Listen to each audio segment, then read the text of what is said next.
मेरे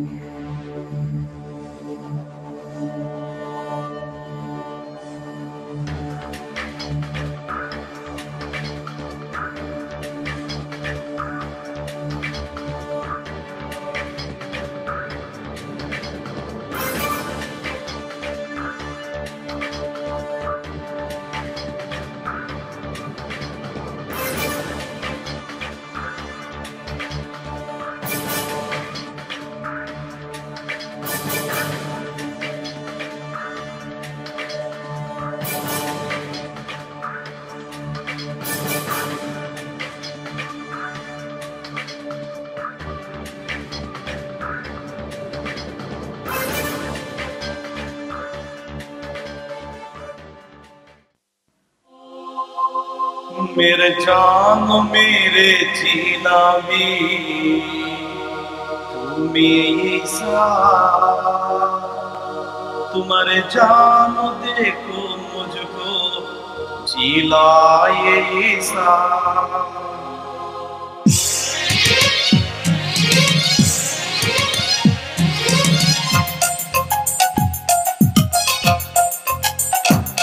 मेरे जान मेरे जीना भी तुम्हें सा, तुम्हारे जान देके मुझको जिलाए सा। मेरे जान मेरे जीना भी तुम्हें सा, तुम्हारे जान देके मुझको जिलाए सा। प्यार का खुदा ओ मेरा मसीहा, जीने वाला मुझको जिलाए वाला। प्यार का खुदा ओ मेरा मसीहा, जीने वाला मुझको जिलाए वाला।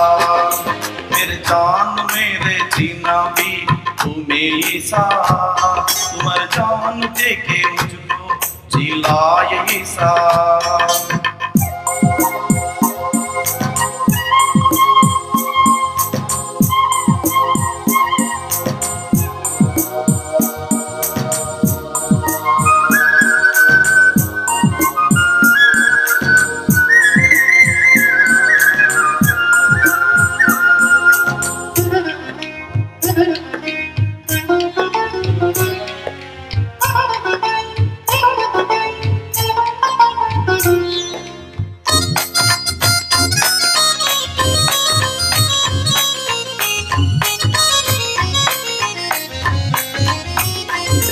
तेरे कलवरी सले मुझको जीना रास्ता दिखाया, तेरे कलवरी खून मुझको गुनाह से माफ किया।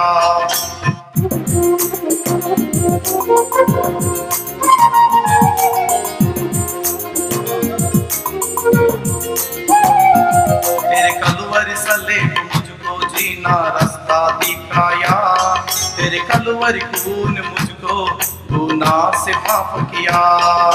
प्यार का खुदा वो मेरा मसीहा, जीने वाला मुझको जिलाए वाला। प्यार का खुदा वो मेरा मसीहा, जीने वाला मुझको जिलाए वाला। मेरे जान मेरे जीना भी तुम्हें सा, तुम्हारे जान देखो मुझको जिलाए सा।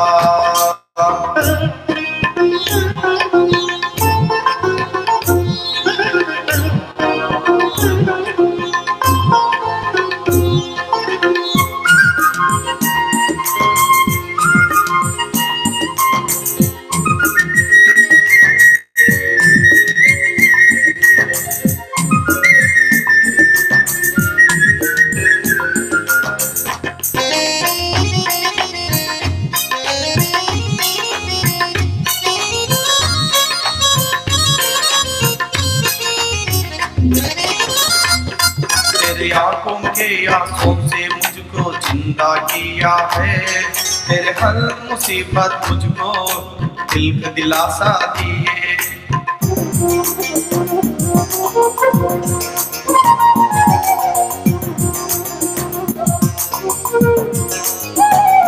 तेरे आंखों के आंसू से मुझको जिंदा किया है, तेरे हर मुसीबत मुझको दिल का दिलासा दिए। प्यार का खुदा वो मेरा मसीहा, जीने वाला मुझको जिलाए वाला। प्यार का खुदा वो मेरा मसीहा, जीने वाला मुझको जिलाए वाला। मेरे जान मेरे जीना भी तुम्हें ईसा, तुम्हारे जान देखो मुझको जिलाए ईसा।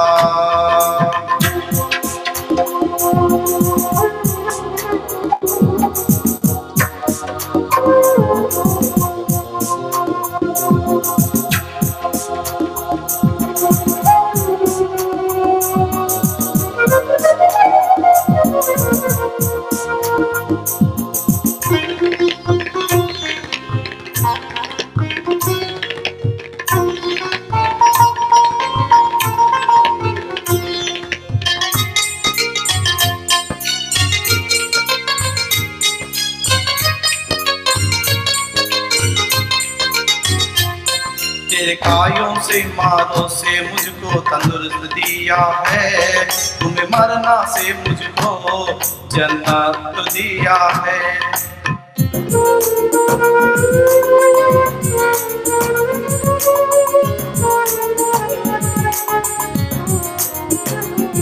तेरे कायों से मारों से मुझको तंदुरुस्त दिया है, तुम्हें मरना से मुझको जन्नत दिया है। प्यार का खुदा मेरा मसीहा, जीने वाला मुझको जिलाए वाला।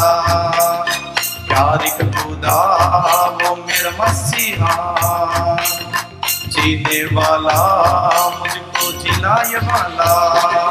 मेरे जान मेरे जीना भी तुम्हें ईसा, तुम्हारे जान देखो मुझको जिलाए ईसा। तुम्हारे जान देखो मुझको जिलाए ईसा, तुम्हारे जान देखो मुझको जिलाए ईसा। చిన్న ప్రార్థన చేసుకుందాం. ప్రేమించిన మా ప్రభువా నీకు స్తోత్రాలు చెల్లిస్తూ ఈ మొదటి దిన రాత్రి సమయానికి మమ్మల్ని వచ్చారు. ఈ వాక్యం ద్వారా మాతో మాట్లాడండి. యేసుక్రీస్తు నామములో ప్రార్థిస్తున్నాం తండ్రి, ఆమేన్. దయచేసి అందరూ కూర్చోనండి.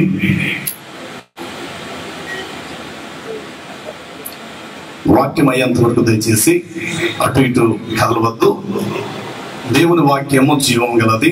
ఆ వాక్యాన్ని మనం విశ్వసించినప్పుడు ఆ వాక్యం మనల్ని బ్రతికిస్తుంది. కనుక వాక్యం అయ్యేంత వరకు అటు ఇటు కదలవద్దు. శ్రద్ధగా దేవునికి వాక్యాన్ని మీరు వినండి. నేను చెప్పే ప్రతి మాట కూడా బైబిల్లో నుండి ఆ మాట నేను మీకు తెలియపరుస్తాను. చదవబడినటువంటి అధ్యాయము అపోస్తలుడైన పౌలు గారు హెబ్రీయులకు రాసినటువంటి తన పత్రికలో 9వ అధ్యాయము 1వ వచనం మొదలుకొని 5 వచనాల వరకు ఈ విధంగా మనం చదువుకున్నాం. మొదటి నిబంధనకైతే సేవా నియమములను ఈ లోక సంబంధమైనటువంటి ఉపకరణములు ఉండెను. ఏలైనగా మొదట ఒక గుడారం ఏర్పరచబడి ఉండెను. అందులో దీపస్తంభమును బల్లయు దాని మీద ఉంచబడిన రొట్టెలు ఉండెను. దానికి కేవలము పరిశుద్ధ స్థలము అని పేరు మాత్రమే కలదు. రెండవ తెరకు ఆవల అతి పరిశుద్ధ స్థలము అని ఒక గుడారం ఉండెను.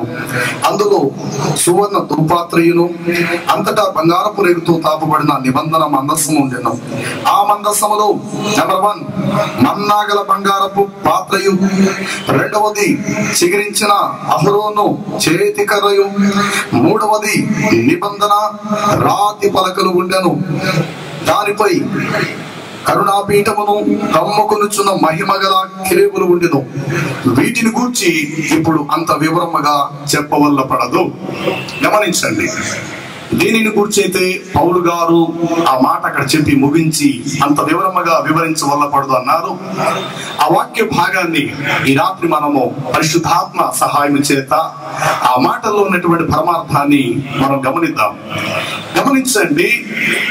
దేవుని యొక్క వాక్యం అనగా పరిశుద్ధ బైబిల్ గ్రంథములో చెప్పబడినటువంటి దేవుని వాక్యం మనుష్య జ్ఞానము చేత ఆలోచించుట చేత అది తేటపరచబడదు. దేవుని వాక్యం అనబడినటువంటి బైబిల్ గ్రంథం, దాన్ని చదివేటప్పుడు చదవబడిన పరమార్థాన్ని మనము గ్రహించాలి అన్నప్పుడు బైబిల్ గ్రంథం ఏ ఆత్మ సహాయం చేత అయితే వ్రాయబడినదో ఆత్మ సహాయాన్ని మనము కలిగి ఉంటే దేవుని వాక్య భాగములు ఉన్న మాటలు స్పష్టంగా మనకు అర్థం కాగలుగుతాయి. దేవుని వాక్యము అర్థం కాకయే నేడు దినాన అనేక మంది మత ఛాందస్యవాదులు దేవుని వాక్యానికి భిన్నంగా చాలా మంది ఉన్నారు.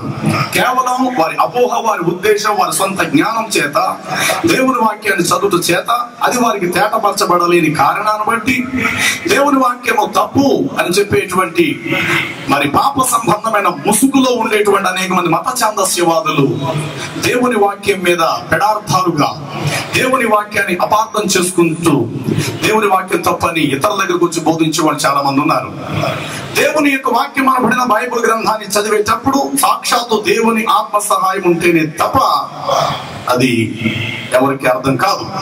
చదవబడినటువంటి అధ్యాయంలో 3 భాగాలు ఈ రాత్రి నేను చెప్పి ముగిస్తాను. చాలా విలువైనటువంటి శ్రేష్టమైనటువంటి విషయాలు వ్రాయబడినటువంటి అధ్యాయములు ఇక్కడ చెప్తున్నాడు అపోస్తలుడైన పౌలు గారు. మొదటి నిబంధనకైతే సేవా నియమములను ఈ లోక సంబంధమైన ఉపకరణములు ఉండెను. ఏలయనగా మొదట ఒక గుడారము ఏర్పరచబడి ఉండెను, దానిని పరిశుద్ధ స్థలము అని మాత్రమే పేరు. ఆ తెరకు ఆవతల లోపల భాగములు అతి పరిశుద్ధ స్థలము అను 2వ గుడారము ఉండెను. అందులో కొన్ని విలువైనటువంటి వస్తువులను గురించి ఇక్కడ అపోస్తలుడైనటువంటి పౌలు గారు చెప్పారు. ఆ అతి పరిశుద్ధమైనటువంటి స్థలములో ఒకటి నిబంధన మందసం. ఆ నిబంధన మందసము తుమ్మ కర్రతో చేయబడినది. దాని లోపట వెలుపట కూడా బంగారపు రేకుతో తాపబడినది. ఆ మందసము లోపట 3 రకాలైనటువంటి వస్తువులను దేవుడు పెట్టమని చెప్పాడు. 1 రాయి, 2 కర్ర, 3వది మన్నగల బంగారపు గిన్నె లేక పాత్ర. ఈ 3ంటిని కూడా బంగారపు రేకుతో తాపబడిన మందసములో ఉంచమని చెప్పాడు దేవుడు. దానిపైన మూతగా కరుణాపీఠమునకు పైన కమ్ముకొని ఉన్న మహిమగల కెరూబులను ఉంచబడి ఉండెను అని వ్రాయబడింది. ఈ మందసమును మనసములో ఉన్నటువంటి రాయి, కర్ర, బంగారం అనేటువంటి 3 వస్తువులతో కూడిన నిబంధన మందసం ఎక్కడ పెట్టబడినది అని అంటే అతి పరిశుద్ధమైనటువంటి స్థలములో పెట్టబడినది. ఈ అతి పరిశుద్ధమైనటువంటి స్థలములోనికి సంవత్సరమునకు ఒక్క పర్యాయము ప్రధాన యాజకుడు వారి వంతుల చెప్పున ప్రధాన యాజకుడు అతి పరిశుద్ధమైన స్థలములోనికి భయముతోనూ వణుకుతోనూ పరిశుద్ధతతోనూ ఎంతో జాగ్రత్తతోనూ అతి పరిశుద్ధమైన స్థలములోనికి వెళ్తాడు. ఈ అతి పరిశుద్ధమైనటువంటి స్థలములో మందసము పైనున్న మహిమ కలిగినటువంటి కెరూబుల పై మీదకు దేవుని యొక్క మహిమ దిగవచ్చేది. ఆ మహిమలో నుండే ప్రధాన యాజకుడితో అలనాడు దేవుడు మాట్లాడుతూ వచ్చాడు. ఇది ఇప్పుడు మనం చదువుకునేటువంటి పూర్తి వివరణ. నెంబర్ 1 ఆవరణం, 2వది పరిశుద్ధమైన స్థలం, 3వది అతి పరిశుద్ధ స్థలం. 3 భాగాలను ఏర్పాటు చేయమన్నాడు దేవుడు. ఈ 3 భాగాల్లో ఆవరణ అనేటువంటిది విస్తరణ చాలా పెద్దది. ఆవరణం చాలా పెద్దది. ఈ ఆవరణమును దాటుకొని పరిశుద్ధ స్థలములోకి వెళ్ళాలి. ఇది సామాన్యమైన పరిశుద్ధ స్థలం. ఈ పరిశుద్ధమైనటువంటి స్థలమును దాటుకొని లోపలికి వెళితే అతి పరిశుద్ధమైన స్థలం ఉన్నది. గమనించండి, ఆవరణములో ప్రజలు కోట్ల సంఖ్యలో ఉంటారు. ఆవరణం, ఈ ఆవరణం అనేది లోకానికి సాదృశ్యం. ఈ ఆవరణములో ప్రజలు తమ పాపములను పోగొట్టుకొనుటకై ఒక పక్క ప్రజలు పాపము చేస్తున్నారు, అదే ఆవరణ ప్రదేశములో తమ పాపములను పోగొట్టుకొనుటకై యాజకుల యొద్దకు గొర్రెలను, ఎడ్లను, గోవులను, పావురములను తెచ్చి తమ పాపముల యొక్క ప్రక్షాళన కొరకై పాప క్షమాపణ పొందు నిమిత్తము ఆవరణము దగ్గరికి వచ్చి యాజకుల దగ్గరకు తమ యొక్క గొర్రెలను ఇవ్వగా వారు వాటిని వధించి ఆ రక్తాన్ని వారి మీద ప్రోక్షిస్తారు. ఆవరణములో ఎవరుంటారంటే పాపులు, పాపము చేసి ఉన్నవారు. నేను పాపిని సుమా అని గ్రహించినటువంటి వారు ఆవరణంలో ఉంటారు. ఇక ఆవరణమును దాటుకొని లోపల భాగానికి వెళ్తే పరిశుద్ధమైన స్థలం. ఈ పరిశుద్ధమైన స్థలములో యాజకుల వంశం, యాజకుల యొక్క సమూహం అనబడినటువంటి వారు సమానమైన రీతిలో ఒక క్రమ పద్ధతిలో వారందరూ కూడా కూర్చుంటారు. ఇది పరిశుద్ధమైన స్థలం. ఈ పరిశుద్ధమైన స్థలానికి, అతి పరిశుద్ధమైన స్థలానికి మధ్య భాగములో ఒక ద్రేర లేకపోతే ఒక వస్త్రము పై నుండి కింద వరకు కప్పబడి ఉంటుంది. ఆ యొక్క గుడారము దాటుకొని లేకపోతే వస్త్రమును దాటుకొని లేక తలుపు తెరుచుకొని లోపలికి వెళితే అతి పరిశుద్ధమైనటువంటి స్థలం అనేటువంటిది ఉంది. ఆ అతి పరిశుద్ధమైన స్థలములో మందసములో పెట్టబడిన బంగారపు గిన్నె, రాయి, కర్ర, ఈ మూడు కూడా అందులో పెట్టబడ్డాయి. ఈ రాత్రి నేను ఈ మూడు విషయాల గురించి క్లుప్తంగా నేను చెప్పి ముగిస్తా. రాయిని గూర్చి, కర్రను గూర్చి, బంగారపు గిన్నె గురించి. వాటిని దేవుడు అందులో పెట్టమనడానికి గల కారణం ఏమిటి? ఎందు నిమిత్తం దేవుడు వాటిని అందులో సిద్ధపరచమన్నాడు? వాటిని గురించిన ప్రణాళిక రాబోయే భవిష్యత్ కాలంలో ఏమై ఉన్నదని ప్రవక్త అయినటువంటి మోషే చేత ముందుగానే దేవుడు వాటిని ముందుగా తెలియపరిచాడు. ఏమిటా ఆవరణం, ఏమిటా పరిశుద్ధమైన స్థలం, ఏమిటా అతి పరిశుద్ధమైనటువంటి స్థలం అని ఆలోచిస్తే అందుకు క్రొత్త నిబంధన కాలంలో ప్రభువైన యేసుక్రీస్తు వారు దీనికి సంబంధించిన విషయం చాలా చక్కగా చెప్పారు. యేసు ప్రభు వారు చెప్పిన మాటలు నేడు దిన చాలా మందికి అర్థం కావటాలా. ఒక పర్యాయం యేసు ప్రభు అంటాడు, మత్తయి సువార్తలో చూస్తే, ఒకడు 100 గాను 60 గాను 30 గాను ఫలించాలి. అదే యేసు ప్రభు మరలా చెప్పాడు, ఒకడు 30 గాను 60 గాను 100 ఫలించాలి. ముందుగా మనం చూద్దాం. మార్కు శుభవార్త 4వ అధ్యాయము 8 వచనం. చదవగలిగిన వారు ఎవరైనా ఉంటే వేగంగా ఒకరు పురుషులు చదవండి. మార్కు శుభవార్త 4వ అధ్యాయము 8 వచనం. కొన్ని విత్తనములు మంచి త్రోవన పడెను, అవి పడి ఫలించి విస్తారముగా ఫలించెను. అవి 30 గాను 60 గాను 100 గాను ఫలించెను. బాగా అర్థం చేసుకోవాలి ఈ మాట మీరు.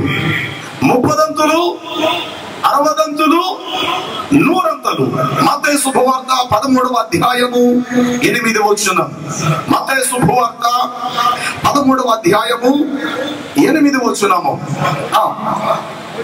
కొన్ని విత్తనములు మంచి నేలను పడి ఒకటి 100 గాను, ఒకటి 60 గాను, ఒకటి 30 గాను ఫలించను. బాగా అర్థం చేసుకోండి ప్రియులారా. ఒక పర్యాయంలో యేసు ప్రభు హెచ్చించాడు. 30 సంఖ్య మొదలుకొని 100 స్థానానికి వెళ్ళాడు. మరొక పర్యాయంలో అంటాడు, ఒకడు 100 నుండి 60, 60 నుండి 30 ఫలించాలి అన్నాడు. ఏమిటి మాట? వాస్తవానికి 30, 60, 100 అనేది పెరిగింది కనుక ఆ విధముగా ఆశీర్వదించబడండి 100 అని అంటే దానికి అర్థం ఉంది. అదే యేసు ప్రభు వారు మరొక పర్యాయంలో ఈ మాట చెప్పాడు, ఒకడు 100 నుండి 60 ఫలించాలట, 60 నుండి 30 ఫలించాలి అన్నాడు. ఈ సంఖ్యను తగ్గించాడు ఆయన. కొంతమందికి తెలియలేక అవివేకులు, అజ్ఞానులు, మత చాందస్యవాదులు దేవుని వాక్యములో ఉన్నటువంటి విషయాలను గ్రహించలేక, ఏమిటంటే మీ బైబిల్ తప్పులు ఉన్నాయి, ఏమిటి ఇలాగే మీ యొక్క బైబిల్ ఎలా రాసేసుకున్నారు, ఒక చోట 30, 60, 100 యేసు ప్రభు చెప్పాడు, మరొక పర్యాయం 100, 60, 30 చెప్పాడు. ఏంటి మాటలు అంట? వాటిని గురించి రాత్రి నేను చెప్తున్నా. ఒకటి ఆవరణం, రెండోది పరిశుద్ధ స్థలం, మూడవది అతి పరిశుద్ధమైన స్థలం. ఆవరణములో ప్రజలు లక్షల సంఖ్యలో ఉంటారు. ఇది 100 స్థానం. 100 నుండి 60 స్థానం అనగా పరిశుద్ధమైన స్థలం. ఇందులో కొంత సమూహం మాత్రమే యాజక సమూహం ఉంటారు. వారికి వచ్చే వంతు చొప్పున రాబోయే కొత్త సంవత్సరానికి ప్రిపేర్ అవుతుంటారు. సంవత్సరానికి ఒక్కొక్క యాజకుడు మాత్రమే వెళ్తాడు. ఇందులో కేవలం సమూహము ప్రధాన యాజకుని యొక్క వంశము తరపు వారు, వారి పిల్లలు లేక మనవళ్ళు అనబడినటువంటి వారు యాజక సమూహం ఉంటారు. కొద్దిపాటి జనాభా. ఇది 60వ స్థానం. ఇక 30వ స్థానం వచ్చేసరికి అతి పరిశుద్ధమైన స్థలం. 100వ స్థలమేమో ఆవరణము, 60వ స్థానమేమో పరిశుద్ధ స్థలము, అతి పరిశుద్ధమైనటువంటి స్థలము 30వ స్థానం. ప్రభు చెప్పాడు, ఒకడు 100 నుండి 60 రావాలి, 60 నుండి 30 స్థానానికి రావాలి అన్నాడు. అనగా లోకములో ఉన్నవాడు 60 అనబడిన క్రీస్తు తన స్వరక్తం ఇచ్చి సంపాదించిన సంఘం. పరిశుద్ధ స్థలం అనేది క్రీస్తు యొక్క సంఘానికి సాదృశ్యం. ఆవరణం అనేది ఈ భూమండలం, లోకానికి సాదృశ్యం. ఈ లోకములోనే ఈ భూమండలం మీదే క్రీస్తు తన స్వరక్తం ఇచ్చి సంపాదించిన సంఘం అనబడిన దాన్ని దేవుడు పునాది వేసి కట్టాడు. 30వ స్థానానికి రావాలి. ప్రభువు యేసు చెప్పారు, జీవమునకు పోవు మార్గము ఇరుకై ఉన్నది అంటే సన్నము. 100 అంటే విశాలం, 60 అనేటప్పుడు దాని మీద కొంచెం తక్కువ, 30 అనేటప్పటికి మరీ తక్కువ. జీవమునకు పోవు మార్గము ఇరుకై ఉన్నది, దానిలో ప్రవేశించువారు కొందరే అని చెప్పాడు. 100వ స్థానము నుండి 60వ స్థానానికి రావాలి. అనగా లోకములో నుండి చర్చ్ అనబడిన సంఘములోనికి రావాలి. ఆ సంఘములోనికి వస్తేనే అతి పరిశుద్ధ స్థలం అనబడినటువంటి దేవుడు నివాసం ఉండే నిత్య జీవములోనికి మానవుడు ప్రవేశించగలుగుతాడు. దేవునికి స్తోత్రం కలుగును గాక. మరొక పర్యాయంలో ప్రభు చెప్పాడు ఈ మాట, ఒకడు 30 గాను 60 గాను 100 ఫలించాలి అన్నాడు. 30 స్థానము దాసుని స్థానం, లేక పాపి అయినటువంటి మానవునికి స్థానం.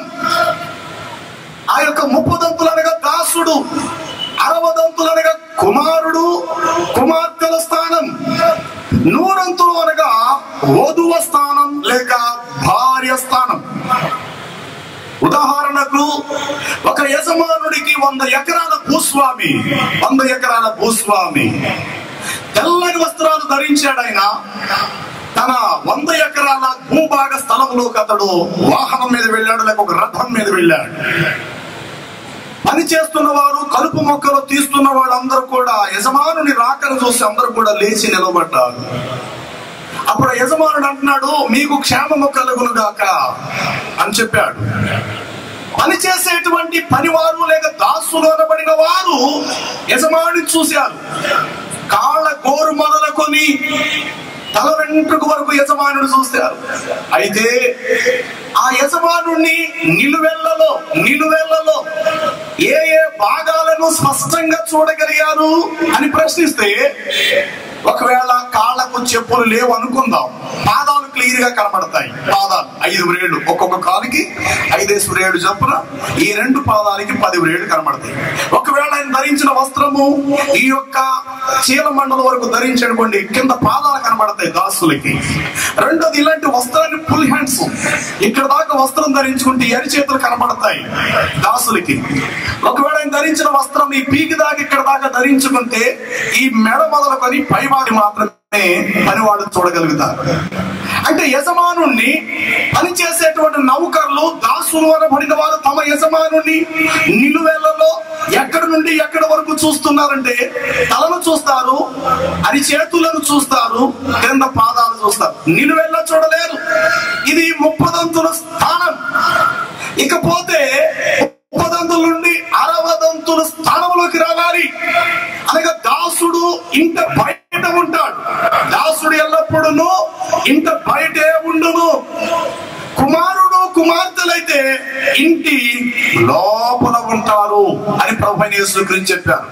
ఉదాహరణకు అదే యజమానుడు తన ఇంటిలో బాత్రూమ్ కి వెళ్ళి చక్కగా స్నానం చేసి ఒక రుమాలు కట్టుకొని హాల్లో వచ్చాడు. హాల్లో పిల్లలు చక్కగా రాసుకుంటున్నారు. బాత్రూమ్ లో నుండి హాల్లోకి వచ్చి ఫ్యాన్ వేసుకొని చక్కగా లాగా గాల్లో నిలబడ్డాడు.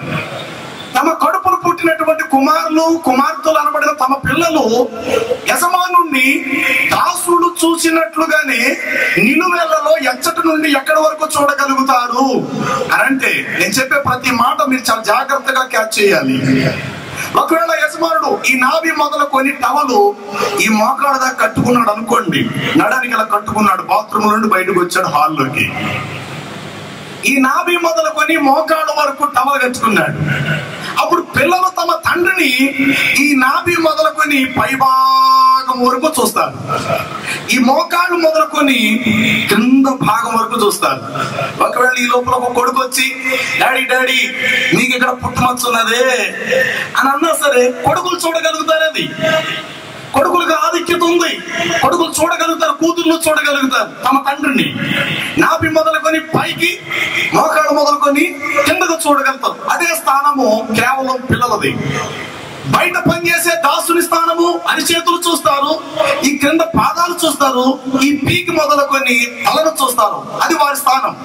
దాసుని స్థానము ముప్పదంతులే, కుమారుల స్థానము నాభి మొదలుకొని పైని మోకాళ్ళు మొదలుకొని క్రిందకు తమ తండ్రిని నిలువెల్లా చూడగలుగుతారు. ఇది 60 స్థానం.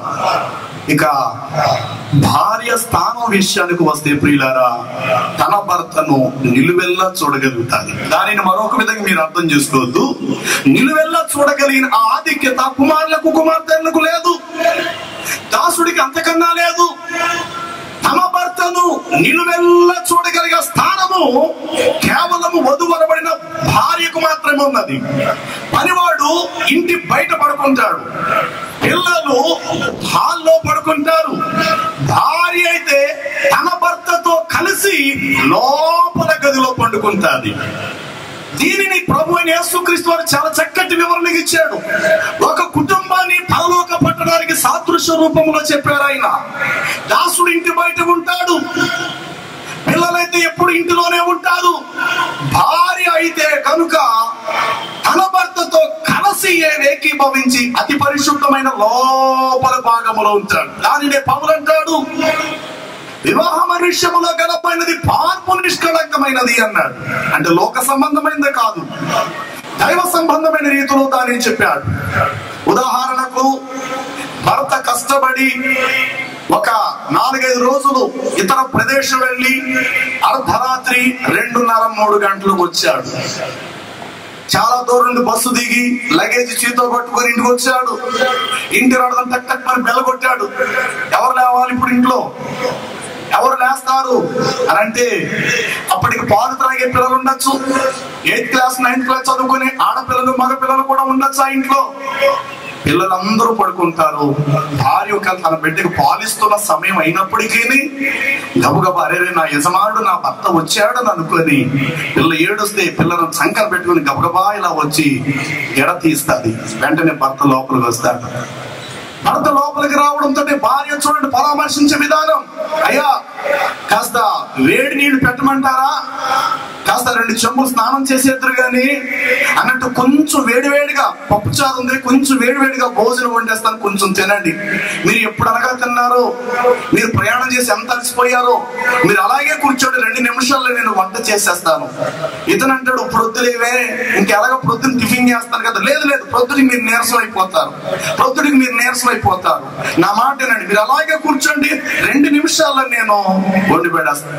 ఈ లోపల పిల్లలు పైకి లేసి డాడీ అన్నారుకో, తల్లి పిల్లల దగ్గరికి గవర్నమెంట్ శుభ్రంగా పడుకోండి. మీరు ఇప్పుడు మీ డాడీ వచ్చారా, ఇప్పుడు ఆయన అసలు తొందర పెట్టద్దు, మీరు ఎలా పడుకోండి, ప్రొద్దున మాట్లాడతారని మీ డాడీతో. అదే భర్త యొక్క క్షేమం, భర్త యొక్క సుఖము, భర్త యొక్క అభిమానము, భర్త యొక్క క్షేమాన్ని ఎక్కువగా కోరేది ఎవరంటే దాసుడు కాదు, పిల్లలు కాదు, తన ప్రక్క నుండి తీయబడిన ఎముకనబడినటువంటి భార్యకు మాత్రమే ఆ ఆధిక్యత ఉంది.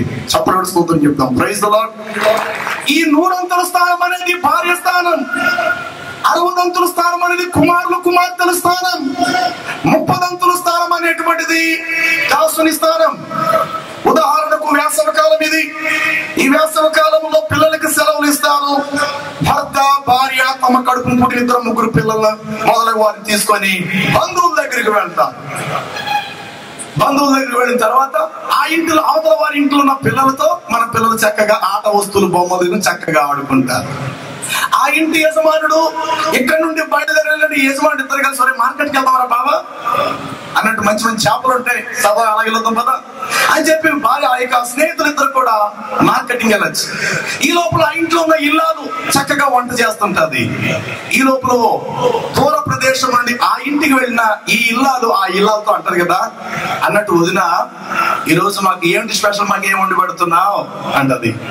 ఏముంది వదిన, మీరు చాలా రోజులైంది, చాలా సంవత్సరాలు అయిపోయింది, ఎప్పుడో వచ్చాడు అన్నయ్య, నువ్వు చిన్న పిల్లలప్పుడు వచ్చారు కాబట్టి చక్కగా మటన్ తెచ్చాను, పీతలు తెచ్చాను అన్నయ్య గారు, లేకపోతే ఏవేవో ఉన్నాయి ఫ్రిడ్జ్ లో, అవన్నీ కూడా వండి పెడతాను, మీరు ఉండేది 4 రోజులు కాబట్టి కడుపు నిండా మీరు తినేయాలి. నిజానికి ఇక్కడ నుండి బయలుదేరినటువంటి ఈ కుటుంబ యజమానుడికి ఒక షుగరు, బీపీ మొదలగు ఏమైనా బలహీనతలు ఉన్నాయి అనుకోండి, అవతల ఆవిడతో ఈవిడేమంటే తెలుసా, చూడు వదిన, మీ అన్నయ్య గారు ఏది పడితే అది తినేయటానికి వీల్లేదు, ఈ మధ్యలో ఆయనకి కాస్త షుగర్ ఎక్కువైంది, ఏది పడితే తినకూడదు, ఆయన తినే పదార్థంలో కాస్త ఉప్పు తగ్గించాలి, ఆయనకి ఎక్కువ బీపీ ఉన్నది. అంటే భర్త యొక్క క్షేమం, భర్త యొక్క ఆరోగ్యం, భర్త యొక్క సుఖాన్ని కోరేది ఎవరు అనంటే భార్యకే దక్కింది అది. రేపన్న రోజు అదే భర్తకు కాదు చెయ్య నోరు పడిపోయింది, వయసు వచ్చిన కూతుర్లు ఉన్నారు ఇంటిలో, కానీ భర్త మూలన పడిపోయి 1కి 2కి వెళ్ళినప్పుడు కూతుర్లు చేయరా పరిచర్య, ఎవరు చేస్తారట, భార్యే చేస్తారు. అంటే భర్తను పైనుండి క్రింద వరకు నిలువెల్లా చూడగలిగి తనతో కలిసి ఏకీభవించే ఆ స్థానం ఈ ప్రపంచంలో భార్యకే దక్కింది తప్ప కుమార్తెలకు కుమారులకు లేదు. ఆ మాట వస్తే దాసుడికి కాస్త అంతకన్నా లేదు. దీనినే పరిశుద్ధ బైబిల్ గ్రంథం చెప్తుంది. 30 స్థానము దాసుని స్థానము, 60 స్థానము కుమార్తెల స్థానము, 100 స్థానము భార్య స్థానం. ప్రస్తుతం ఈ భూమండలం మీద దేవుణ్ణి తండ్రి అని మనం పిలుస్తున్నాం. ఆయనకు ప్రస్తుతం మనం కుమార్తెలుగా మనం ఉన్నాం. ఒక రోజు రాబోతుంది, మేఘారుడై తిరిగి వస్తున్నాడు పెండ్లి కుమారుడుగా. సంఘం అను దానిని వధువుగా చేసుకొని తన దగ్గర ఉంచుకొనటానికి సంఘం అనబడిన దానిని తీసుకొని వెళ్ళిపోతాడు ఆయన. ప్రైజ్ ది లార్డ్, హల్లెలూయా. ఆయనతో కలిసి యుగ యుగాలు సదాకాలం ఆ పరలోక పట్టణములో ఆయనతో ఉంటారు. అదే అతి పరిశుద్ధమైన స్థలం. జీవమునకు పో మార్గం ఇరుకు, అందులో ప్రవేశించేవారు కొందరు. మరలా లైన్ గా చెప్తాను వినండి. ఆవరణం అనేది లోకానికి సాదృశ్యం.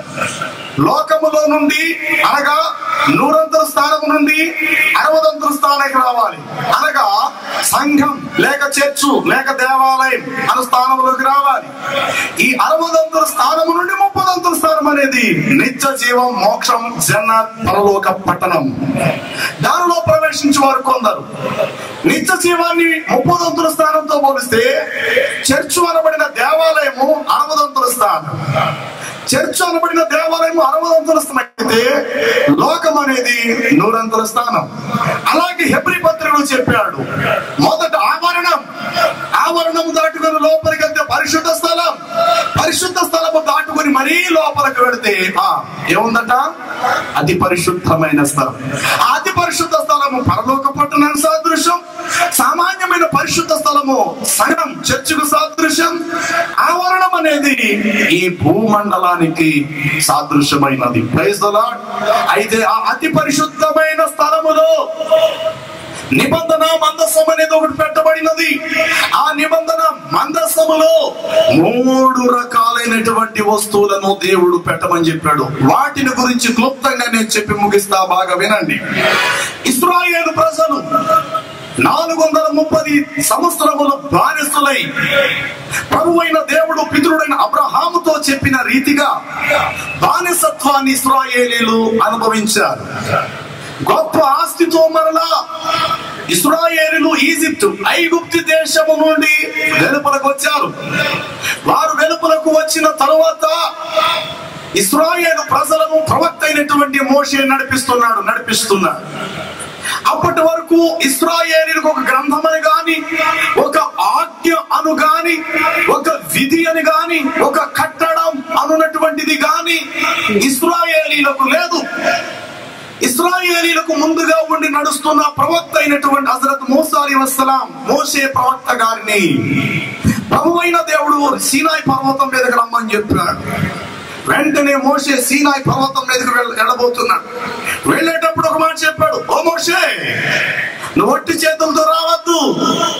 నువ్వు వచ్చేటప్పుడు ఈ మైదానములో నీ కంటికి ఏమైనా కనబడితే ఒక రెండు రాళ్లను ఏరుకొని నేను నీతో కలుసుకొని మాట్లాడే పర్వత శిఖరం మీదకు నువ్వు రా. నువ్వు వచ్చేటప్పుడు ఒట్టి చేత రావద్దు, ఒక రెండు రాళ్లను చేత్తో పట్టుకుని నా దగ్గరికి రా అని దేవుడు మోషేతో చెప్పాడు. అంతటా మోషే ఆ మైదానములో తన కన్నులతో అలాగా చూడగా కొన్ని వేల రాళ్ళు, కొన్ని లక్షల సంఖ్యలో ఎన్నో రాళ్ళు ఉన్నాయి. గమనించండి, వర్షం వస్తే వర్షానికి తడుస్తున్నాయి. కొండల మీద నుండి ప్రవాహమైన నీరు, జలపాతము, బురద వలె వస్తే ఆ బురద కూడా రాళ్లను దాటుకుని రాళ్ల మీద నుండి వెళుతూ ఉన్నది. ఎండకి ఎండుతూ ఉన్నాయి, మంచుకు తడుస్తూనే ఉన్నాయి. కొన్ని వేల లక్షల సంఖ్యలో రాళ్ళు. అన్ని రాళ్లలో ఒక రెండు రాళ్ల మీద మోషే యొక్క కను దృష్టి పడినది. వెంటనే మోషే వెళ్ళి ఒక రెండు రాళ్లను చేత్తో పట్టుకొని సీనాయి పర్వతం మీదకు వెళ్ళాడు. వెళ్ళేసరికి అంటాడు, మోషే, నీ చెప్పులు అక్కడ విడిచిపెట్టు, ఈ రాళ్లను తీసుకొచ్చి కొండకు నువ్వు పేర్చి ఆ మాత్రం దూరం వెళ్ళి నువ్వు నిలబడు అన్నా. మోషే చేతిలోకి రాళ్లు వచ్చేసరికి ఆ రాళ్లు కేవలం సామాన్యమైనది. అవి మురుగుడులో ఉండొచ్చుగాక, రాతులో ఉండొచ్చుగాక, వర్షపు బురద నీరికి ఎన్నోసార్లు అవి బురద అంటించుకొని ఉండొచ్చుగాక. రాళ్లు బురదలో ఉన్న రాళ్ళు, మైల్లో ఉన్న రాళ్ళు, రోతలో ఉన్న రాళ్ళు, ఎండగెండుతున్న రాళ్ళు, వర్షానికి తడుస్తున్న రాళ్లే ఒక రెండు రాళ్లను ఏరుకొని తీసుకొని పర్వత శిఖరం మీదకి వచ్చి కొండకు అలాగా చేర్చి మోషే ఆ మాత్రం దూరం వెళ్ళి నిలబడ్డాడు. అంతటా మోషే ఆ మాత్రం దూరం వెళ్ళి నిలబడడంతో ఆకాశము చీల్చబడి ఆకాశము నుండి ఒక అగ్ని బయలుదేరి వచ్చినది. దేవునికి స్తోత్రం. అగ్ని బయలుదేరి వచ్చి ఆ యొక్క రాళ్ళు సదునైన రీతిలో పలక ఆకారముగా చెక్కబడినది. చూద్దాం, నిర్గమాకాండము 32వ అధ్యాయము 16వ వచనం. నిర్గమాకాండం 32వ అధ్యాయము 16వ వచనం.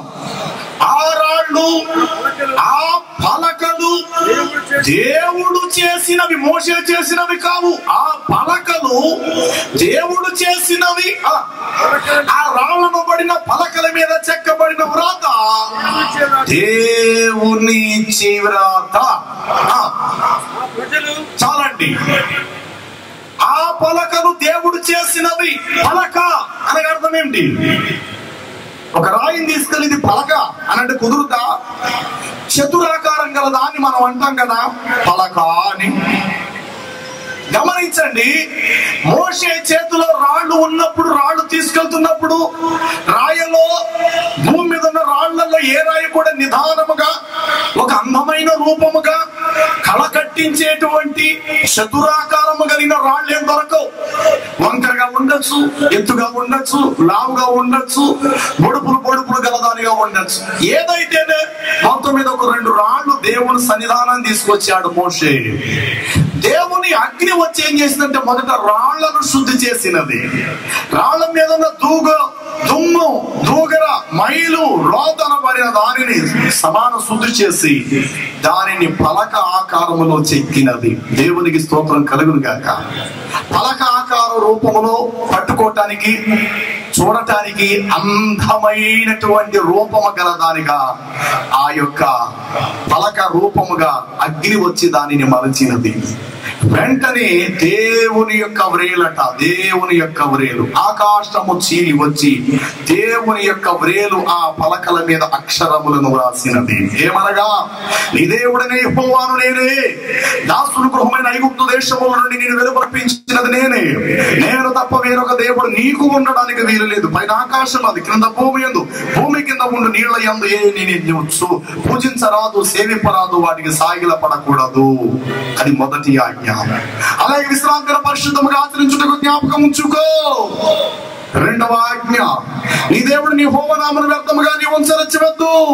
యెహోవా తన నామమును వ్యర్థముగా ఉచ్చరించువాడిని నిర్దోషిగా ఎంచాడు అని అంటూ ఈ విధమైనటువంటి 10 ఆజ్ఞలను రాళ్ళు మీద వాక్యం వచ్చి చెక్కడం జరిగినది. వాక్యం వచ్చి ఆ రాళ్ల మీద వ్రాయటం జరిగింది. గమనించండి ప్రియులారా, రాయమట్టిలోనిది, రాయ ఉత్పత్తి, రాయ పుట్టుక, రాయి యొక్క జననము, రాయి యొక్క స్థిరత్వం ఎక్కడ అంటే రాయమట్టికి సంబంధించినది. వాక్యము పరలోకానికి దేవునికి సంబంధించినది. వాక్యము దేవునిదైతే రాయి మట్టికి సంబంధించింది. మట్టిలో పుట్టి, మట్టిలో పెరిగి, మట్టిలో జీవించి, మట్టిలో కలిసిపోవలసిన రాయి పర్వత శిఖరం మీదకి రావడంతో ఆకాశము నుండి వాక్యం వచ్చి రాయను కలుసుకున్నది. Praise the lord. రాయను తాకినది, రాయి మీద వాక్యము చెక్కబడినది. ఈ వాక్యము రాయి మీద చెక్కబడిన తరువాత రాయకు విలువ, ఆధిక్యత, ఘనత అనేటువంటిది వాక్యము దాని మీదకొచ్చి చెక్కబడిన తర్వాత రాయి సంపాదించుకోగలిగిన ఆధిక్యతను. దేవునికి స్తోత్రం కలుగును గాక. వాక్యము దాని మీదకి రాలేనంత సేపు, వాక్యము రాయి మీదకి వచ్చి చెక్కబడలేనంత సేపు రాయ మట్టిలో ఉంది, రాతులో ఉంది, బురదలోనే ఉంది, దొర్లాడుతూ ఉంది మట్టిలో. వాక్యం ఎప్పుడైతే వచ్చి రాయను తాకినదో ఆ రాయకు ఎక్కడా లేనటువంటి గొప్ప విలువ. వాక్యము రాయబడిన తర్వాత వాక్యాన్ని బట్టి రాయకు విలువ వచ్చింది. గమనించండి, ఆ రాయి భూమి మీద నివసిస్తున్న పాపి అయినటువంటి మానవునికి సాదృశ్యం. వాక్యము ప్రభు అయిన యేసుక్రీస్తు వారికి సాదృశ్యం. దేవునికి స్తోత్రం కలుగును గాక. వాక్యము పర సంబంధమైంది, రాయి మట్టికి సంబంధించినది. ఆ మాటకు వస్తే మానవుడు, మనుష్య జాతి, ప్రజలు, లేక మొదటి మనుషుడు హజరత్ ఆదాము నబీ అల్లా. మొదటి మానవుడైనటువంటి ఆదాము ఎక్కడి వాడు? పైనుండే ఊడిపడలా, మధ్యలో నుండి పుట్టుకురాలా. ఆదాము అనబడిన వాడు ఎక్కడి నుండి పుట్టాడు, లేకపోతే ఎక్కడి నుండి దేవుడు అతన్ని తీశాడు అంటే మట్టిలో నుండి తీశాడు ఆయన. మానవ జాతి మట్టికి సంబంధించిన వారు. రాయి కూడా దేనికి సంబంధించినట్టు? మట్టికి సంబంధించింది. వాక్యము దేవునికి సంబంధించినది. మట్టిలో నుండి రాయి వచ్చినది, ఆకాశ పరలోక పట్టము నుండి వాక్యం వచ్చింది. దేవుని యొక్క వాక్య గ్రంథంలో యోహాను సువార్త 1వ అధ్యాయం 14వ వచనంలో చూస్తే ఆ వాక్యమే శరీరధారి అయి కృపా సత్య సంపూర్ణుడుగా మన మధ్యకు వచ్చాను. దేవునికి స్తోత్రం చెప్తాం. Praise the lord. హల్లెలూయా. యేసుక్రీస్తు అయి ఉన్నాడు. రాయి పాపిన మానవుడి సాదృశ్యం. రాయిలో ఉన్న గుణం ఏమిటో తెలుసా? వీలైతే రాయి ఒక మనుషుని రక్తాన్ని కళ్ళ చూసే గుణం రాయికుంది. రాయిలో ఉన్న గుణం ఏంటో తెలుసా? ఒక మనుషుని సమాధి చేసేసే గుణం ఉంది. మనుషునికి కనబడనివ్వకుండా రాళ్లతో కప్పెట్టేసేసే గుణం ఉంది. ప్రవక్త అయినటువంటి యెహోషువ కాలంలో జబ్ది మునిమనవడైనటువంటి ఆకాను శపితమైన దానిని ఆశించి యెరికో పట్టణానికి చూసి వెళ్ళడానికి వెళ్ళినప్పుడు, యెరికో పట్టణంలో శపితమైన దాన్ని ఆశించినప్పుడు ఆకానును ఇశ్రాయేలీలందరూ కూడా రాళ్లతో కొట్టేసేసి ఆకోరు అనబడిన లోయ దాకా తీసుకువెళ్ళి అతడిని చావు దెబ్బలు కొట్టి ఆకోరు లోయలో పడివేసేసి రాళ్లతో వారిని సమాధి చేసేసాను. అంటే రాయిలో ఉన్న గుణం ఏమిటో తెలుసా? రక్తాన్ని కళ్ళ చూస్తుంది, ప్రాణము తీసేస్తుంది, ఆఖరికి నీ రూపం అనే దానిని కనబడనీయకుండగా మట్టికి మార్చేసినట్లుగా సమాధి కూడా చేసేస్తుంది. రాయిలో ఉన్న గుణం.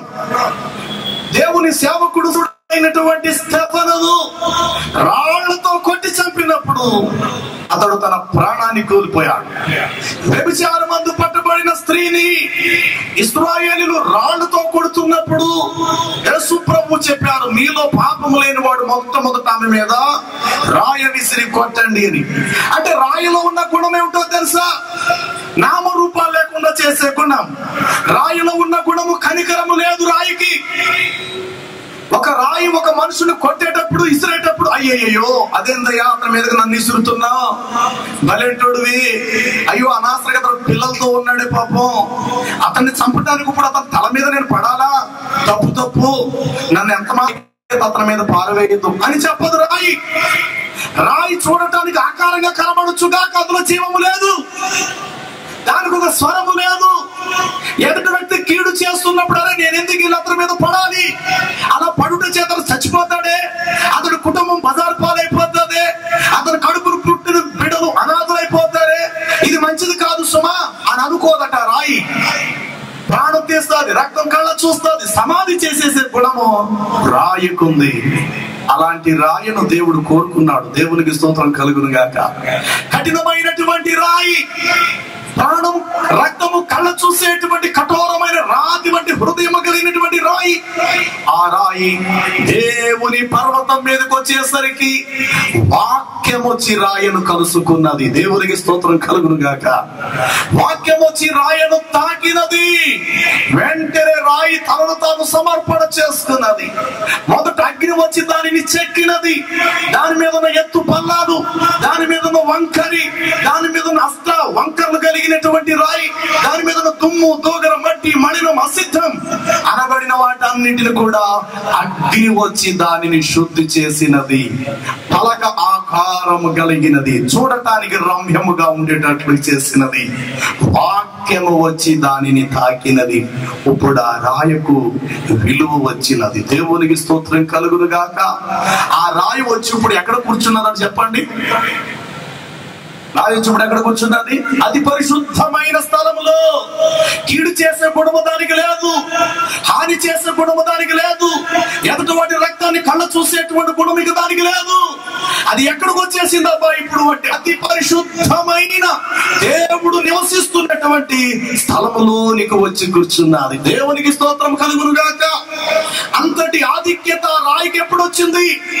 దైవజనుడు అనబడిన మోషే దానిని చూడక మునుపు, ఆ రాళ్ళ దగ్గరికి రాక మునుపు, ఆ రాళ్ళు గతి ఎక్కడంటే మలినములో ఉన్నవి, రోతులోనే ఉన్నవి, అసిద్ధములో ఉన్నవి, కీడు చేయడానికి త్వరపడి పరుగులైతే పాదములు గల వాటిగానే ఉన్నాయి ఆ రాళ్ళు. దైవజనుని చేతులకు అప్పగించుకున్నది. దేవుని పేరు పెట్టబడిన స్థలం అనబడిన పర్వత శిఖరం మీదకి ఎక్కువ వచ్చినది. కొండకు పేర్చబడినది. అగ్ని వచ్చి దానిని సదును చేసి చతురాకారం కలిగిన పలక రూపముగా దానిని చెక్కినది. వాక్యం వచ్చి దానిని తాకినది. ఇప్పుడు ఆ రాయకు విలువ పెరిగినది. దేవునికి స్తోత్రం కలుగును గాక. ఈ సమాజంలో ఒక క్రూరుడు, ఒక వ్యభిచారి, ఒక హంతకుడు, ఒక దుర్మార్గుడు అనబడిన వాడిని ఈ లోక చట్టాలు, ఈ లోక అధికారం, ఈ లోక న్యాయస్థానం, ఈ లోక సంబంధమైన నీతి సంబంధమైన భౌతిక సంబంధమైన మాటలు చేత ఒక దుర్మార్గుని నీతిమంతుడుగా మార్చగలిగేది ఏది కూడా లేదు. ఆ ప్రభు అయిన యేసుక్రీస్తు వాక్యము మాత్రమే ఒక పాపిని పరిశుద్ధుడుగా చేసి దేవుని సన్నిధానానికి తీసుకెళ్ళగలిగిన భాగ్యము ఒక్క యేసు ప్రభు మాత్రమే ఉన్నది. దేవునికి స్తోత్రం కలుగును గాక. ఈ రాత్రి సమయంలో ఆ రాయి మనమే అయితే ఆ రాయి మీదకు వచ్చి ధరించుకుని రాయిను తాకినటువంటి వాక్యము ప్రభు అయిన యేసు క్రీస్తు వారు. ఎవరి జీవితంలోకి యేసు ప్రభు ప్రవేశిస్తారో, ఎవరి జీవితం, ఎవరి అంతరంగములు యేసు యొక్క వాక్యం వారికి తాకుతాదో, ఈ సమాజము ఇవ్వలేనటువంటి విలువ, ఆధిక్యత యేసుక్రీస్తు వాక్యము ఆ రాయకు తాకిన తరువాత అన్నట్లుగా యేసు యొక్క జీవం ఆ మనుషుడులోనికి వచ్చిన తర్వాత ఆ మనుషుడికి సమాజంలో గొప్ప విలువ కలుగుద్ది. ఎంతో మంది నరహంతకులు ఉన్నారు ఈ దినాన. ఒకప్పుడు కత్తులు చేత్తో పట్టుకొని తిరుగులాడేవాడు. రోడ్డు నుంచి వెళుతుంటే వాడిని చూసి ఆడవాళ్ళలాగా భయపడిపోయి పక్క నుండి వెళ్ళిపోయి అతి క్రూరులు అనబడినటువంటి వారు ఈ దినాన దైవ సేవకులుగా మారిపోయారు. దేవునికి స్తోత్రం కలుగును గాక. ఎన్నోసార్లు పోలీస్ స్టేషన్ లాంటి దెబ్బలు కొట్టుకురా, నువ్వు దొంగతనం చేసావా చెప్పంటే, అయ్యా మీ మీద ఒట్టండి, నా భార్య మీద ఒట్టండి, నా పిల్లల మీద ఒట్టండి, నేను ఏ దొంగతనం చేయలేదండి, అన్యాయంగా వాడు నా మీద కేసు రుద్దేశారండి, ఒట్టిదండి, నేనే పాపం ఎరగనండి అంటాడు. దుర్మార్గుడు అయ్యుండి కూడా అదే యేసుక్రీస్తు ప్రభు వాడిని తాకడంతో ఎవరు చెప్పమంటున్నారు వాడిని బలవంతంగా? వాడు ఇలాంటి డయాస్ మీదకి వచ్చి చెప్తాడయ్యా, ఒకప్పుడు నేను క్రూరుడను, ఒకప్పుడు నేను హింసకుడను, ఒకప్పుడు నేను హానికరుడను, ఒకప్పుడు నేను దుర్మార్గుడిని, ఇదే చేతులతో ఎంతో మందిని చంపేశా, ఇదే చేతులతో ఎంతో మంది ప్రాణాలు తీసేసానయ్యా, అలాంటి దుర్మార్గుడను నేను. ఈరోజు యేసుక్రీస్తు ప్రభువుని బట్టి నేను పరిశుద్ధపరచబడ్డా. ఒకప్పుడు కీడు చేసే గుణము నాలో ఉంది, ఇతరుల రక్తాన్ని కళ్ళ చూసే గుణము నాలో ఉంది. కానీ ఈరోజు ఇతరులకు కీడు చేసి తలపెట్టే గుణము నాకు లేదు. వాక్యం అనబడే యేసుక్రీస్తు ప్రభువు నన్ను తాకాడు, నన్ను పవిత్రత పరిచాడు. దేవునికి స్తోత్రం కలుగును గాక. అలాంటి కఠోరమైన రాతి గుండె వంటి స్వభావం కలిగిన ప్రజలు ఇది నన్ను మాంసపు గుండెగా మార్చబడిన వారు చాలా మంది ఉన్నారు. నీలో ఉన్న రాతి స్వభావాన్ని తీసివేసి మెత్తని మాంసపు హృదయం గుండెని నీకు ఇస్తానని చెప్పాడు దేవుడు. అన్నట్టుగా నీ దినాన్ని ఎంతో మంది క్రూరులు నీతిమంతులుగా మార్చబడుతుంది. ఏ మతము ఒక క్రూరుణ్ణి నీతిమంతుడుగా మార్చుతున్నది? ఏ రాజ్యము, ఏ అధికారం, ఏ చట్టం, ఏ సిద్ధాంతాలు, ఏ పూజ, ఏ భక్తి ఒక మనుషుణ్ణి నీతిమంతుడుగా మార్చగలుగుతుంది అంటే అది సమాజానికి వల్లపడేటువంటిది కాదు. 2000 సంవత్సరాల క్రితము నుండి నేటి వరకు కోట్ల కొలది సంఖ్యలో ప్రజలు నీతిమంతులుగా తీర్చబడుతున్నారు అంటే అది వాడు చేసే పూజలు బట్టో, పుణ్యములు బట్టో, వ్రతాలను బట్టో, యజ్ఞాలను బట్టో, యాగములను బట్టో, హోమములు బట్టో, అర్పణములు బట్టో, పుణ్య దాన ధర్మ కార్యక్రమాలను బట్టో, మత సంబంధమైన పూజా భక్తులను బట్టో కాదు. యేసుక్రీస్తు ప్రభు వారిని బట్టి పాపులు పరిశుద్ధులుగా మార్చబడుతున్నారు. దేవునికి స్తోత్రం. ఒకవేళ నువ్వు చేసే నీ పూజ, నువ్వు కలిగి ఉన్న నీ మతమే కనుక నిన్ను నిజంగా నీతిమంతుడిగా తీర్చగలిగితే యేసుక్రీస్తు దగ్గరికి నువ్వు రావాల్సిన పని లేదు. యేసు ప్రభువును అంగీకరించవలసిన పని లేదు. నీ మతం, నీ కులం, నీ సిద్ధాంతం, నీ ఆచారాలు, నీ శరీర సంబంధమైన శుభ్రత, నీ మత సంబంధమైన భక్తి నిజానికి దేవుని ఎదుట నీతిమంతుడిగా నిన్ను తీర్చలేవు. కనుక యేసుక్రీస్తు ప్రభు నీకు అవసరమై ఉన్నాడు. దేవునికి స్తోత్రం. హల్లెలూయా. లోకంలో చాలా మంది చెప్తారు, తమ భక్తి తాము చేసుకుంటే ఎవరు మట్టి వాళ్ళు అలాగే అనుకుంటారు. మా భక్తి మాకు చాలే, మేము చేసే పూజ మాకు చాలే, మేము చేసే భక్తి మా దృష్టికి సరిపోతాదులే. అరే నువ్వు అనుకుంటే సరిపోయిందా? నీ మట్టికి నువ్వు సమర్థించేసుకుంటే సరిపోయిందా? 100 మంది నువ్వు మంచివాడివి అని నీకు సర్టిఫికెట్ ఇచ్చినది నమ్మవద్దు. నువ్వు 100 మంది చెప్పిన నమ్మక్కలేదు. నువ్వు నిజానికి నీ అంతరాత్మ నీతో నిజంగా మంచివాడు నువ్వు నమ్ము చాలు. 100 మంది నీ గురించి మంచివాడు అని చెప్పిన నీ అంతరాత్మకు తెలుసు అలాంటి వాడు. ఎంతమంది పిచ్చోడు గుడ్డోళ్ళకి వచ్చి నన్ను మంచోడు అంటున్నారు. కానీ నిన్నటి రోజు నేను ఏం చేశాను పాపం వీళ్ళకి తెలదు, మొన్నటి రోజు ఏం చేశాను తెలదు, పోయిన సంవత్సరం ఇదే ప్రాంతంలో నేను ఏం చేశానో వీళ్ళకి తెలదు. పలానోడిని చంపేసేసి నా చేతులకు మట్టి అంటించుకోకుండా పలాడు మీద కేసులు తీశాను పాప సంగతి తెలదు. కాకపోతే నన్ను మంచోడు అని చెప్పేసేసి నాకు సాలవాలు వేసి నన్ను సన్మానిస్తున్నారే అని నీ అంతరాత్మ నీతో మాట్లాడుతోంది. పేరుకి నువ్వు భక్తి చేయొచ్చు కాక, పేరుకి ధర్మాలు చేయొచ్చు కాక, నువ్వు నీతిమంతుడిగా ఉన్నావో దుర్మార్గుడిగా ఉన్నావో అన్న సంగతి ఎవరో నీకు చెప్పక్కర్లా. నీ అంతరాత్మయే నీకు చాలు. ఈ రాత్రి కాల సమయంలో నా ప్రభువు యేసుక్రీస్తు చెప్తున్నాడు, ఆయన వాక్యమై ఉన్న దేవుడు ఎవరి జీవితంలోనికి, ఎవరి బ్రతుకుల్లోకి వాక్యం అనబడిన ఆయన ప్రవేశిస్తాడో వారి జీవితాలకు గొప్ప విలువ కలుగుతుంది. ఇక్కడ స్వార్థపురం సుధాకర్ గారు ఉన్నారు. ఆయనతో పాటు ఎంతో మంది ఈరోజు స్వార్థపురముగా మార్చబడింది. ఎంతమంది క్రూరులు, ఎంతమంది గోండాలు రైలు బండి వెళ్తుంటే పెట్లు అలాగే నింపేసేసేవారు. ఎంతో మంది దొంగతనాలు చేసి మనుషులు చెప్పలు కాళ్ళు నరికేసి దొంగతనాలు చేసేస్తారు. అలాంటి దొంగగా ఉన్నటువంటి వాడు ఏ ఇంట్లో కన్నా త్వరపడితే, అయ్యా నీకు దండం పెడతాము, నా భర్తను చంపద్దు, అయ్యా నీకు దండం పెడతాను, మా పిల్లల్ని చంపద్దు అంటున్నా సరే పీకి మీద కాలేసి చంపేసేటువంటి క్రూరులు. ఆ రోజుల్లో ఆ పాదాలు ఏ ఇంట్లో పడినా ఆ ఇల్లు శాపమే. క్రూరుడుగా ఉండేటువంటి ఆ రోజు అతని పాదము, అతని నీడ ఏ ఇంటిలో పడినా అది అశుభమే, ఆ కుటుంబానికి శాపమే, ఆ కుటుంబం రక్తపు టేరుగా మారిపోయేదే.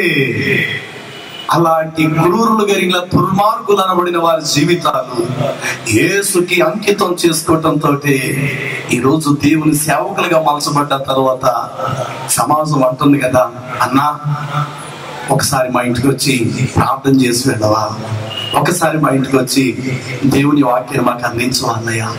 రాజమండ్రి సెంట్రల్ జైల్లో లంకపల్లి అబ్రహాం అని చెప్పేసేసి భీమవరం దగ్గర మిలిటరీ కాలనీ ఏబిసి అని చెప్పి బ్లాక్లు ఉన్నాయి. అందులో ఏ బ్లాక్ లో ఉండేవారు. అప్పట్లో మిలిటరీ వాళ్ళకి ఆ యొక్క ప్రాంతం అంతా ఇస్తారు కనుక దాన్ని మిలిటరీ కాలనీ అన్నారు. అతడు ఎలక్షన్ లో ఆ రోజుల్లో అతడు గెలిచాడు. కానీ చాలా దుర్మార్గుడు. ఆ కారణాన్ని బట్టి ఊరందరూ కూడా అతనికి ఒక విధంగా భయపడ్డారు. అయితే ఒక కుటుంబ వారు వలసకి కొంచెం దగ్గర వారే ఆ యొక్క కుటుంబాలు భార్య భర్త బయలుదేరి, అమ్మ పలానోడికి మీరు ఓటేయకండి దయచేసి. ఆడు అలాంటి మనకు తెలుసు కదా ఈ గ్రామంలో, దయచేసి అలాంటి వాడికి మీరు ఓటేయద్దు ఓటేయద్దు ఓటేయద్దు అని అంటూ కొన్ని ఇళ్లకు వీళ్ళు సీక్రెట్ గా రహస్యంగా వెళ్ళి ప్రచారం చేశారు, పలానోడికి మీరు ఓటేయద్దు ఓటేయద్దు అని. కానీ ప్రజలు ఏ విధంగానైతే భయపడు ఏ విధంగా మొత్తం మీద అతనికి ఓటేశారు, అతనికి గెలిచిపోయారు. పూలదండలు వేసారు, ఊరేగిస్తున్నారు, తీసుకొస్తున్నారు ఇంటికి. దారి మధ్యలో అనుకున్నారు, ఒరే ఏట్రా కుటుంబం మనకి వ్యతిరేకంగా తిరిగిందట, ఆ ఇంటి వారు అనేక ఇళ్ల దగ్గరికి వెళ్ళి ఓట్లు వేయద్దన్నారట కదా, ఇదే విధంగా డైరెక్టర్ వాళ్ళ ఇంటికి వెళ్దాం మనం అని చెప్పేసి ఫుల్ గా త్రాగేసేసి ఆ ఇంటికి వెళ్ళారు. పగలంతా మొత్తం మీద ప్రాంతం అంతా ఊరేగించి సంబరంగా తిరిగారేమో. చీకటి పడిపోయింది, ఇంటికి వచ్చారు. ఆ ఇంటి తలుపు కొట్టేసరికి ఆ ఇంటి ఇలా ప్రార్థన చేసుకుంటుంది. ఎందుకంటే ఆమె దేవుని కలిగిన బిడ్డ. ఇలాంటి దుర్మార్గుడు ఈ గ్రామానికి ఒక పెద్దగా ఎదిగితే ఈ గ్రామం చాలా దరిద్రమైన స్థితికి వెళ్ళిపోతే అలాంటి వాడు కోటి ఫలానోడు కోటేయండి అని చెప్పారు వీళ్ళు. మొత్తం మీద వాడు గెలిచాడు. ఒక సాయంకాల సమయంలో ఆ ఇంటిలో జ్వరపడ్డాడు. లోపలికి వచ్చి దౌర్జన్యంగా ఆమె భర్త అంటే ఆమె చూస్తుంటుండగానే ఆమె భర్తను భయంకరంగా చంపేశారు. ఇతడు అలా చూస్తూ ఉన్నాడు, రే లేపండి అన్నాడంతే, భయంకరంగా చంపేశారు. ఇతడికి దండలేశారు. ప్రజల చేతడు గెలవబడ్డాడు. మరుసటి రోజే జీబులో అతడు ఎక్కించుకొని కోర్టుకి పోలీస్ స్టేషన్ వెళ్ళి కోర్టుకి హాజరై అచ్చటి నుండి రాజమండ్రి సెంట్రల్ జైల్లో ఖైదీగా వచ్చేసాడు. రాజమండ్రి సెంట్రల్ జైల్లో అతడు భోజన పంక్తి అంటే భోజనాలు ఖైదీలకు భోజనాలు వండేటువంటి స్థలంలో భోజనం వండే ఒక కుక్కుగా ఆ స్థలంలో భోజన పదార్థాలు వండే వ్యక్తిగా అతనికి డ్యూటీ అక్కడ చేశారు. అతడు ఖైదీగా ఉంటూ జైల్లో దేవుని యొక్క వాక్యాన్ని తెలుసుకొని దేవుని యేసు ప్రభు యొక్క రక్షణను తెలుసుకొని తాను పాపినన్న సంగతి గుర్తించి కన్నీళ్లు కాచి ఏడ్చి ఏడ్చి ఏడ్చి ఏడ్చి పశ్చాత్తాపడి తన పాపాలను ఒప్పుకున్నాడు. ఉత్తమ ఖైదీగా పేరు పొందిన వాడై అతడు విడుదల చేయబడ్డాడు. అయితే జరిగిన విషయం ఏంటంటే యువతలు ఈమె భర్తను కోల్పోయింది, విధవరాలైపోయింది. అయినప్పటికీ భర్తను కోల్పోయానని చెప్పేసి ప్రభువా పలానోడు నా భర్తను చంపాడు వాడిని నాశనం చేయాలన్న ప్రార్థన చేయలేదు. కానీ ప్రభువా నా భర్తనైతే వాడు చంపాడో అదే మనుషుడు ఈ గ్రామానికి క్రూరుడుగా ఉన్నవాడు ఈ ప్రాంతానికి ఒక సువార్తగా మారాలి ప్రభువా అని ప్రార్థన చేస్తూ వచ్చింది ఆమె. ఉత్తమ ఖైదీగా ఇతడు విడుదల పొందాడు. మంచి పేరు తెచ్చుకొని జనవరి 1 అంటే ఆగస్టు 15కి కొంతమంది ఖైదీని విడుదల చేస్తారు. అలా విడుదలైనటువంటి వాళ్ళు అతడు ఒక ఖైదీ. అక్కడ ఆమె ప్రార్థిస్తుంది. ఇక్కడ జైల్లో దేవుని వాక్యం తెలుసుకున్నాడు. దేవుని వాక్యం అతను తాకింది. అతను క్రూరత్వం రాతి స్వభావం అంతటినీ తొలగించేసేసింది. డైరెక్టర్ అతడు విడుదల పొందిన తర్వాత సరాసరి ఆమె ఇంటికి వెళ్ళాడు. తలుపు కొట్టాడు. ఒక రాత్రి వేళ తలుపు తెరిచినది. 2 కళ్ళంట నీళ్లు తెచ్చుకొని ఆమె కాళ్ళ మీద పడిపోయాడు. అమ్మా నీ భర్త నేను చంపాను, నీ భర్త నేను చంపాను, నేను దుర్మార్గుడిని అని చెప్పేసి ఆ గడప దగ్గర తల కొట్టుకొని కన్నీళ్లు గార్చి ఏడుస్తే ఆమె చెప్పిన మాట ఏంటో తెలుసా? అన్నయ్య నా భర్తను చంపితే చెప్పావు, ఎవరన్నా చనిపోవలసిందే, కానీ నువ్వు మార్పు చెందావు, నాకు అంతే చాలన్నయ్యా అని చెప్పి శత్రుభావం ఆమెకు లేదు, శత్రుభావం ఆమెకు లేదు. వెంటనే హత్తుకున్నారు. చేతులు పట్టుకుని కన్నీడు గార్చారు. ఆ తర్వాత ఆయన ఎక్కడైతే సాక్ష్యం చెప్పడానికి వచ్చేవాడు ఆ సాక్ష్యానికి వచ్చే ప్రతి స్థలములోకి ఆమెను తీసుకొచ్చేప్పుడు ఇదిగో ఈమె నా చెల్లెలు, నా చెల్లె, ఈమె భర్త నేను చంపేశాను. ఆ కారణం బట్టి జైలుకి వెళ్ళాను. వాక్యం తెలుసుకున్నాను. ప్రభు వాక్యం నన్ను తాకినది. ఈ దినాన నేను క్రీస్తుకు సాక్షిగా జీవిస్తున్నాను. దేవునికి స్తోత్రం కలుగును గాక. ఎలాంటి దెబ్బలు ఒక క్రూరుని నీతిమంతుడిగా మార్చగలుగుతాయి, ఒక పరిశుద్ధమైన వ్యక్తిగా మార్చగలిగిన ఆ గొప్ప అధికారం ఈ ప్రపంచంలో ఏ మతానికి ఉంది? ఎవరికి లేదు. అది యేసుక్రీస్తు ప్రభు యొక్క వాక్యమునకు మాత్రమే అది సాధ్యము కలుగును గాక. దేవునికి స్తోత్రం. అలాగే ఎంతమంది క్రూరులు, దుర్మార్గులు, హంతకులు అనబడిన వారు ఈ రోజు నీతిమంతులుగా తీర్చబడుతున్నారంటే క్రీస్తు ప్రభు నోటి నుండి వచ్చిన వాక్యము చేతే మార్పు చెందుతున్నారు. దేవునికి మహిమ కలుగును గాక. కాబట్టి రాయి మీదకి వాక్యం ఎప్పుడైతే వచ్చి రాయను వాక్యము తాకినదో విలువలేనటువంటి రాయకు విలువ వచ్చినది, అతి పరిశుద్ధమైన స్థలములో కూర్చున్నది. ఒకప్పుడు అది కీడు చేయొచ్చేమో, ఒకప్పుడు అది ఎంతో మంది రక్తాన్ని కళ చూసిందేమో రాయ. ఇప్పుడు ఆ రాయ అతి పరిశుద్ధమైన స్థలములో బంగారపు రేకుతో తాపబడిన నిబంధనా మందసములకు వచ్చి మౌనముగా కూర్చున్నది. దేవునికి స్తోత్రం. ఆ వాక్యమే గనుక రాయి మీద చెక్కబడకపోతే ఆ రాయకు విలువ లేదు. గమనించండి, రాయలో ఉన్న గుణం ఏమిటి అని రాత్రి సమయంలో ప్రశ్నిస్తే, రాయలో ఉన్న గుణము స్థిరత్వం, స్థిరత్వం, స్థిరత్వం. ఇప్పుడు చూడండి, హైవేలో మనం వెళ్ళిపోతుంటాం. ఇటు హైదరాబాద్ లేకపోతే ఇటు వైజాగ్ లేకపోతే ఇటు విజయవాడ ఏదో ప్రదేశానికి మనం వెళ్తుంటాం హైవేలో. అలా వెళ్ళేటప్పుడు త్రోవ ప్రక్కన మార్గం మధ్యలో కిలోమీటర్ ఒక్కొక్క రాయ, కిలోమీటర్ ఒక్కొక్క చాపును రాయిన దారి మధ్యలో రాడుంటాయి. వాటి మీద తెల్లటి సున్నం పోసినట్టు తెల్లటి రంగు పోయబడి వాటి మీద అందమైనటువంటి అక్షరాలు వాటి మీద చెక్కబడతాయి.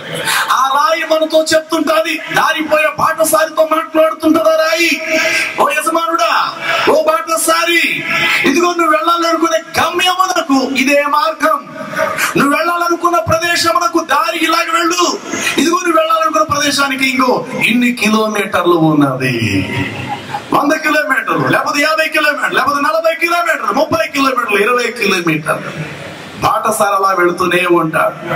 అతడు ఆ ఊరు వెళ్ళటానికి ఊరు పేరు అతను తెలియకపోవచ్చు. రాయ మీదే ఊరు పేరు చెక్కబడి ఉంటది. ఆ రాయ మీదే, అయ్యా నువ్వు వెళ్ళాలనుకున్న వైజాగ్ ఇది తిన్నగా వెళ్ళిపో, నువ్వు వెళ్ళాలనుకున్న విజయవాడ ఇదిగో ఇన్ని కిలోమీటర్లు ఉందని వెళ్ళిపో. ఒకవేళ వెళుతుండగా దారి మధ్యలో బాటసారి అలసిపోయి, అమ్మయ్యా ఇప్పటికి 800 మైళ్ళు దూరం వచ్చానే అని అనుకుంటున్నప్పుడు ఆ రాయి మాట్లాడుతూ, నాయన 800 మైళ్ళ దూరం నడిచి వచ్చానంటున్నా కదా, నువ్వు అనుకున్న ఊరికి ఎంతో దూరంలో లేదు ఆయన, ఒక్క 8 కిలోమీటర్లే ఉందరా బావా, జాగ్రత్తగా పోకు తెచ్చుకున్న వీడు, ఇంతవరకు నడిచావు కదా, ఈ కాస్త 2 అడుగులో కూడా వేసేస్తే నువ్వు అనుకున్న గమ్యానికి నువ్వు వెళ్ళిపోతావయ్యా, కాబట్టి జాగ్రత్తగా ఇదే మార్గం, ఇలాగ నువ్వు వెళ్ళిపో అని చెప్పేసి త్రోవ ప్రక్కన ఉన్న రాయ మార్గం మధ్యలో పోతున్న బాటసారులతో మాట్లాడుతుంది. రాయి, ఆ రాయి ఒకవేళ రంగు పోయొచ్చుగాక, కానీ దాని మీద ఊరి పేరు, దాని మీద అక్షరం అనబడినది ఒకవేళ రాయకపోతే ఆ రాయికి ఏమి లేదు, విలువ లేదు. ఆ రాయకు ఆధిక్యత లేదు. రాయి అయితే స్థాపించబడింది స్తూపముగా, కానీ ఆ రాయి మీద వాక్యము లేకపోతే అక్షరం అనేది రాయబడకపోతే ఆ రాయికి విలువ లేదు. ఆ రాయి మీద వాక్యం అనబడిన అక్షరం చెక్కబడిన తర్వాతే ఆ రాయికి విలువ వచ్చి బాటసారి సేద తెచ్చుకున్నామయ్యా, ఇంకెన్నో కిలోమీటర్లు కాదట్రా బాబు, ఇదిగోరా బాబు రాయి చెప్తుంది, ఇంకా 14 కిలోమీటర్లు అంటే ఆ ఊరి పేరు, అదిగో ఏ ఊరు అనుకుని ఇప్పుడు దాకా అదిగో ఆ ఊరు, అదిగో దాని మీద రాయబడింది అని చెప్పి ఆ రాయిని చూసి సంతృప్తి చెందుతాడు. ఆ రాయి వర్షానికి తడొచ్చుగాక, ఎండకు ఎండొచ్చుగాక, మంచుకు తడిచిపోవచ్చుగాక, ఆ పక్కన కొన్ని స్థలాలు కొనేసి భూములు కొనేసి గొప్ప గొప్ప అపార్ట్మెంట్స్ కట్టేచ్చు కాక, అదే త్రోవ ప్రక్కన ఆ యొక్క మార్గాల్లో రాయి మాత్రమో స్థిరంగానే ఉంటుంది. ఆ రాయి దేనికి సాదృశ్యమో తెలుసా? ఒక వ్యక్తి క్రీస్తును కలిగిన తర్వాత అతని జీవితంలో ఎన్ని శ్రమలు వచ్చినా, ఎన్ని అభ్యంతరాలు వచ్చినా అతడు స్థిరత్వాన్ని కలిగి ఉండాలి. సంఘములో అతడు స్థిరత్వాన్ని కలిగి ఉండాలి. సంఘములో అతడు స్థిరత్వాన్ని కలిగి ఉండాలి. వాక్యము తాను కలిగి ఉండాలి. ఆ వాక్యాన్ని ఇతరులకు చూపించాలి. అనేకులకు మార్గము తెలియలేని వారికి మార్గము చూపాలి. నిజ జీవ మార్గం ఏంటో మనుషులు తెలియలేకయే జనులు ప్రయాసపడుతున్నారు, కానీ అగ్ని పాలైపోతున్నారు. మార్గము ఎరుగకయే అనేకులు తొలగిపోతున్నారు. ఊరికి పో మార్గం ఏదో ఎరగని వారే బుద్ధిహీనులు తమ ప్రయాస చేత ఆయాస పడిపోదురు అని చెప్పేసి వాక్యములో వ్రాయబడింది. అలాంటి మార్గము తెలియలేనటువంటి మనుషులకు వాక్యము అనబడిన క్రీస్తును కలిగిన రాయనబడిన నీవు ఇతరులకు నువ్వు మార్గాన్ని చూపించే రాయిగా ఉండాలి.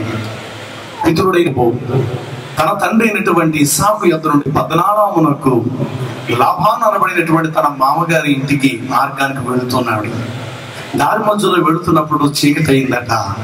ఆ చీకటి సమయంలో ఆయన పండుకునేటప్పుడు ఏం చేయాలో తెలియని సమయంలో తలగడగ చేసుకోవటం వరకు ఒక రాయిని వెతికాడు. ఆయన ఆ రాయిని వెతికి తీసుకొచ్చి తల కింద పెట్టుకుని ఆయన పండుకున్నాడు.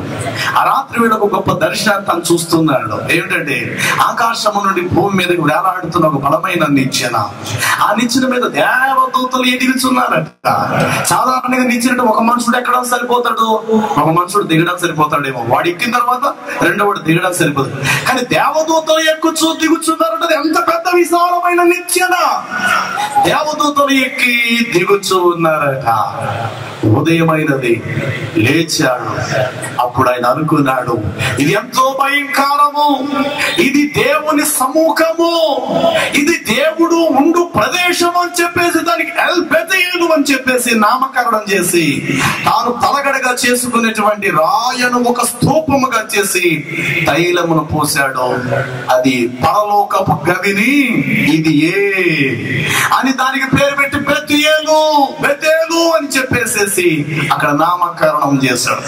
అంటే ఆ రాయి తలగడి కింద పెట్టుకోవడం తోటి అతను కలిగిన దర్శనం బట్టి ఆ ప్రదేశ భూభాగం అంతటి దేవుడు ఆయనకి ఇవ్వబోతున్నాడు అని చెప్పేసి ముందుగా దేవుడు ఆయనతో మాట్లాడాడు. తిరిగి ఆయన రిటర్న్ జర్నీలో వచ్చినప్పుడు అదే స్థలాన్ని కనుగొని అక్కడ బలిపీఠాన్ని కట్టడం, ఎన్నో అద్భుత కార్యాలు చేశాడు. గమనించండి ప్రియులారా, రాయిలో ఉన్న గుణం ఏమిటి? రాయిలో ఉన్న గుణం ఏమిటి అంటే రాయిలో స్థిరత్వము. పేతురు పత్రులు చెప్తారు కదా, మీరు సజీవమైన రాళ్ళ వలె ఉండి ఆత్మ సంబంధమైన మందిరముగా మీరు కట్టబడుచు ఉన్నారు. దేవునికి స్తోత్రం. అపోస్తులు ప్రవక్తలు అనబడినటువంటి వారు పునాదులైతే క్రీస్తు మూలరాయి అయితే మీరు సజీవమైనటువంటి రాళ్ళ వలె ఉండి ఆత్మ సంబంధమైన మందిరంగా కట్టబడతారు. పితరుడైన మోషేతో దేవుడు ఎప్పుడూ చెప్పాడు, మోషే నీ కంటి కనబడకు 2 రాళ్ళని ఏరుకుని తీసుకురావయ్యా అని. ఎందుకో చెప్పలేదు. రాళ్ళనైతే పర్వతం మీద తీసుకెళ్లాడు, రాళ్ళనైతే కొండకు పేర్చాడు. పరలోకం నుండి వాక్యం వచ్చి రాయను తాకినది. విలువ లేనటువంటి రాయకు వాక్యము తాకిన తర్వాత రాయకు విలువ వచ్చినది. దేవునికి స్తోత్రం. ఇది నన్ను ఎంతో మంది వ్యభిచారం, తమ డబ్బులకు తమ మానాన్ని అమ్ముకుని రోడ్ల మీద తిరుగులాడు ఎంతో మంది వేశ్యలు, మరెంతో మంది పొట్ట గడక వేశ్యలుగా మారిపోయిన ఎంతో మంది జీవితాలు ఈ దినాన యేసుక్రీస్తు ప్రభు ప్రేమ చేత, యేసుక్రీస్తు వాక్యము చేత వారు నీతిమంతులుగా పరిశుద్ధులుగా తీర్చబడుతున్నారు. ఈ సమాజంలో ఏ మతం, కులము, సిద్ధాంతాలు, ఆచారాలు ఒక మనుషుని నీతిమంతులుగా తీర్చలేవు. కానీ యేసుక్రీస్తు వాక్యము మాత్రమే నీతిమంతులుగా తీరుస్తాయి. ఇప్పుడు ఆ యొక్క రాళ్ళు వచ్చి ఎక్కడ కూర్చున్నాయి అంటే అతి పరిశుద్ధమైనటువంటి స్థలములు కూర్చున్నాయి. రాయిలో ఉన్న గుణం, కొట్టే గుణం, చంపే గుణం, సమాధి చేసేసి నిన్ను నామరూపాలు లేకుండా చేసేసే గుణం, అలాంటి రాయ ఇప్పుడు కొట్టే రాయిగా లేదు. ఇతరులను సమాధి చేసేసి కొట్టేసి రక్తాన్ని కళ్ళ చూసేటువంటి రాయిగా లేదు. అది పరిశుద్ధ స్థలములోకి వెళ్ళి పవిత్రమైన స్థలములో కూర్చున్నది. ఈ రాత్రి కాల సమయంలో నీ జీవితం ఎలాంటిదో సోదరుడా ఆలోచించాయి. నీ జీవితం చేత ఎంతమంది బ్రతుకులు చెడిపోయినాయి, ఎంతమంది జీవితాలు నీ జీవితం చేత కీడు కలిగినది. నీ జీవిత సుఖం కొరకు ఎంతమంది బ్రతుకులు అమాయకులైన ప్రాణాలను బలిగా నువ్వు కోరుకున్నావు. నీ శరీర కోరికల కొరకు ఎన్ని కుటుంబాలను కూర్చావు, ఎంతమంది జీవితాలకు పతనం తీసుకొచ్చి పెట్టావు. ఈ రాత్రి ఆలోచించాయి. నీ జీవితం సుఖం కొరకు ఏదైతే నువ్వు కలిగి ఉన్నావో ఇతరులు వారి సుఖం కొరకు నీ కుటుంబ బిడ్డలను, వయసు వచ్చే నీ బిడ్డల విషయంలో లేక నీ భార్య విషయంలో అదే ఉద్దేశాన్ని కలిగి ఉంటారు. కనుక ఈ రాత్రి నీ క్రూరత్వాన్ని విడిచిపెట్టు. రాత్రి వంటి నీ స్వభావత్వాన్ని వదులుకొని, ప్రభా నీ వాక్యం నాకు కావాలి, నీ వాక్యము నన్ను దిద్దాలి, నన్ను సరి చేయాలి, నీ వాక్యం చేత నన్ను కాల్చు ప్రభా, నీ అగ్ని చేత నన్ను కాల్చు, నీ వాక్యము నన్ను సరి చేసేటట్లు నా చెయ్యి ప్రభువా. అందుకే ఇర్మియా గ్రంథములో ప్రభువైన దేవుడు చెప్తాడు, ఆ దినములైన తర్వాత యూదా ఇంటి వారితో, యెరూషలేము నివాసులైన వారి ఇంటి వారితో నేను చేయని నిబంధన ఏమనగా, వారి హృదయముల మీద నా వాక్యములను రాసేదను. దేవునికి స్తోత్రం, హల్లెలూయా. వారి హృదయముల మీద నా వాక్యములను రాసేదను. అదే హెబ్రీ పత్రిక 8వ అధ్యాయంలో కూడా అదే మాట చెప్పాడు. అదే హెబ్రీ పత్రిక 9వ అధ్యాయంలో ఆ యొక్క ఇర్మియా గ్రంథములో కూడా అదే మాట చెప్పాడు. చూద్దాం హెబ్రీ పత్రిక 9వ అధ్యాయము, హెబ్రీ పత్రిక 8వ అధ్యాయము చూద్దాం. 8వ అధ్యాయము 9వ వచనం. ఆ 10వ వచనం ప్రభువు చెప్పుచున్నాడు, ఆ దినములైన తర్వాత 10వ వచనం 8-10 ఇశ్రాయేలు వారితో నేను చేయబోవు నిబంధన ఏదనగా వారి మనస్సులను న్యాయ విధులను ఉంచుదును, వారి హృదయముల మీద నేను వాటిని వ్రాసెదను. 31 గ్రంథము 31 వచనము 31 అధ్యాయము 31 వచనములు ఇలాగ రాయబడినది.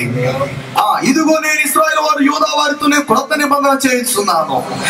అది ఐగుప్తుల నుండి వారిని రప్పించుటకు నేను వారి పట్టుకొని వచ్చిన దినములు వారి పితరులతో నేను చేసిన నిబంధన వంటిది కాదు. నేను వారి ఎనిమిటినైనను వారు ఆ నిబంధనను భంగము చేసి ఉన్నారు. 34వ వచనం యెహోవాకు ఇదే నేను వారికి 33 చూద్దాం. ఈ దినములైన తర్వాత నేను ఇశ్రాయేలు వారితో యూదా ఇంటి వారితో నేను చేయబో నిబంధన ఇదే, వారి మనస్సులో నా ధర్మ విధులను ఉంచుదును, వారి హృదయముల మీద నేను వాటిని రాసేదాను. అంటే వ్రాయ మీద రాసినటువంటి దేవుడే రాబోయే భవిష్యత్ కాలంలో రాతి వంటి స్వభావం కలిగినటువంటి నీ మీద కూడా నేను రాస్తాను అని చెప్పటం కొరకు ప్రణాళిక కలిగిన దేవుడు ప్రవక్త మోషే కాలములో ఆ రాయను పైకెత్తి తీసుకుని రమ్మని చెప్పాడు. రాత్రి కాల సమయంలో ఆ రాయవు నీవే అయితే వాక్యము నా ప్రభువైన యేసుక్రీస్తు అయి ఉన్నాడు. రాయ వచ్చి ఇప్పుడు ఎక్కడ కూర్చున్నది అంటే అతి పరిశుద్ధ స్థలం.